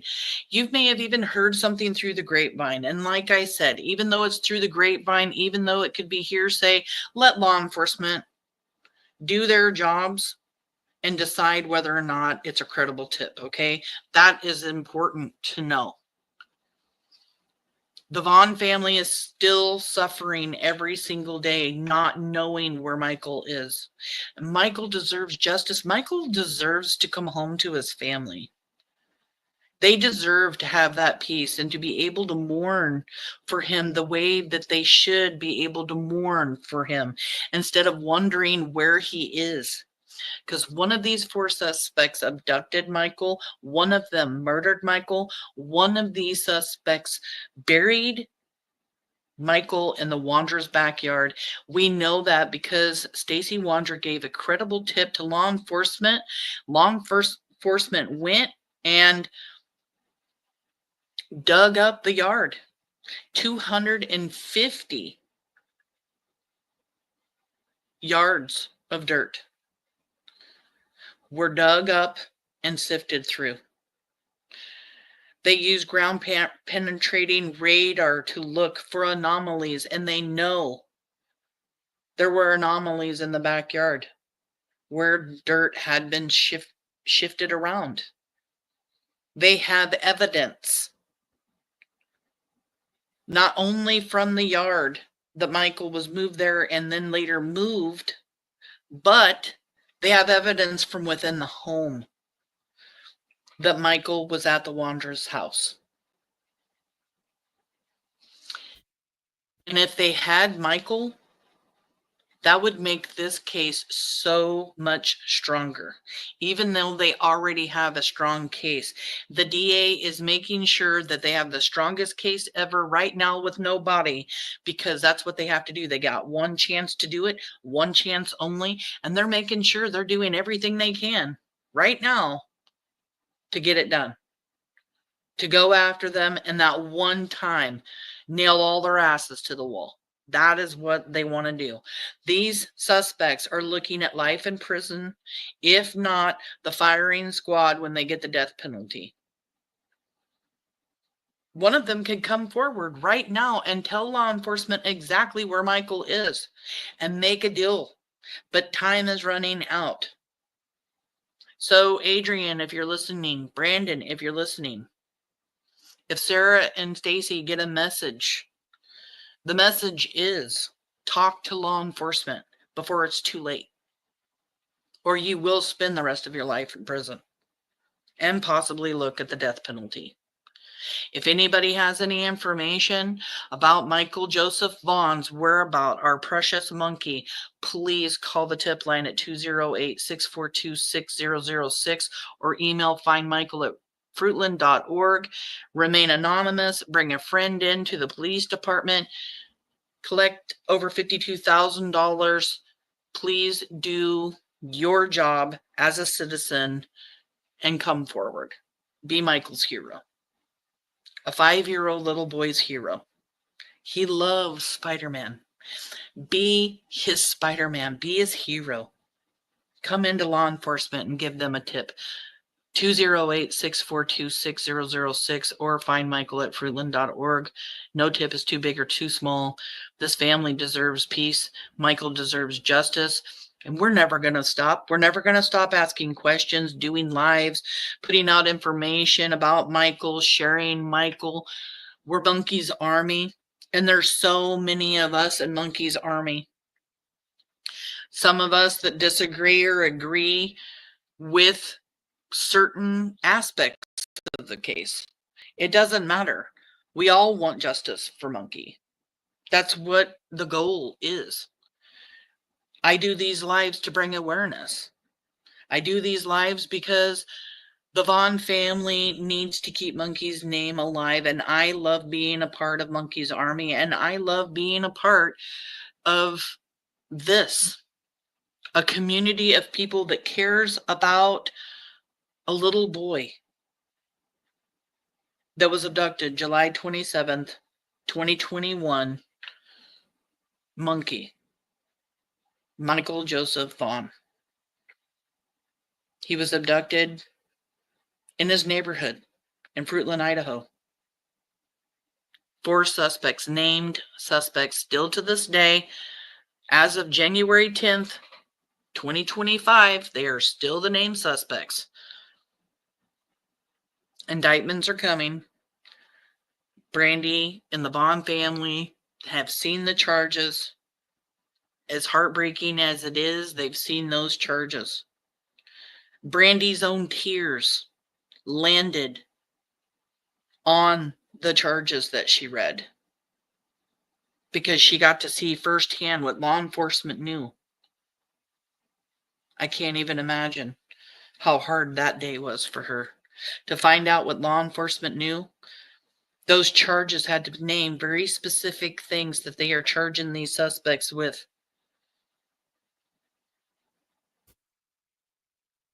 Stacey has already came out during a confession by calling law enforcement and having them come where he was incarcerated to give them a tip. He was not coerced in any way to give a tip. He was not bullied for 4 or 5 days. He was not screamed at and yelled at and said, "Give us that information right now or else." That is not how this went. Like Stacey says. Stacey gave a tip because Stacey is selfish. Because Stacey wanted a deal with law enforcement so he didn't have to spend the rest of his life. And we're going to be going over those interrogation videos or those confession is going to be part of, the things we go over. Even though we've gone over some of it, we're going to go over all of it again. Because now that we've gone over all of these interviews with Stacey and everything that he said in his YouTube shit show, we're going to be able to put all that together with what he actually told law enforcement and what he talks to Chris Madonna about. So lots of stuff coming. Please, if you know anything about Michael Joseph Vaughan, please come forward. I'm begging you. I'm begging you for the Vaughan family to please come forward with a tip. 208-642-6006 or email findmichael@fruitland.org. Thank you guys all so much for coming out, for supporting Monkey, for supporting the Vaughan family. Spirit Seeker Squad says, imagine how proud Brandon's daughter would be if he was Monkey's hero. Exactly. If you know something, please say something. Be Michael's hero. We are Michael strong. We ain't going away. Justice for Michael. No Michael, no peace. Exactly.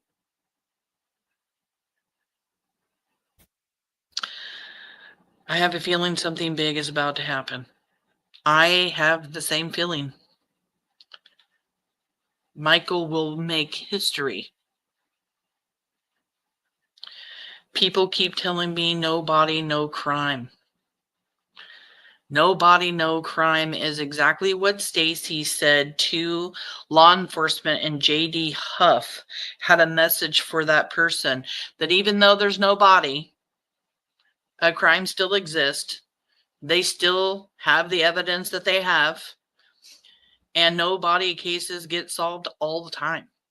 All the time. So even though there's no body does not mean no crime. There was a crime committed here, and police know exactly what it is. Thank you so much, baby kisses. I just want to give another shout out to all my mods for coming. I love you guys so much. This is Monkey's Army right here. Always here to support and love and show our love and concern for the Vaughan family, for Monkey. We're never, ever going to stop. We're never going to stop. Stacey doesn't know where Monkey is, or he'd already have that deal. Sarah won't tell. Adrian doesn't know either. Brandon, it's all on you, buddy. I don't know who knows, but whoever knows needs to come forward. Because somebody does know where Monkey is.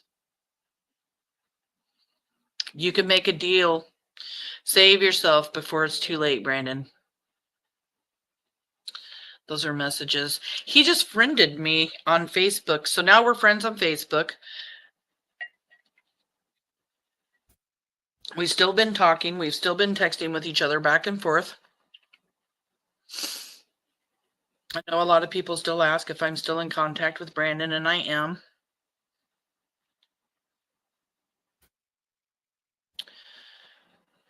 Saved by Grace, thank you so much for coming in. You guys really are truly amazing. One of these days we'll be here talking about how the suspects were arrested. We'll be here talking about what happened in court. We'll be here talking. One of these days, something's going to go down, and we'll be here, and without having to speculate, without theorizing, you know, if the truth comes out in court, and, you know, there will be more to talk about. And I pray for that every single day.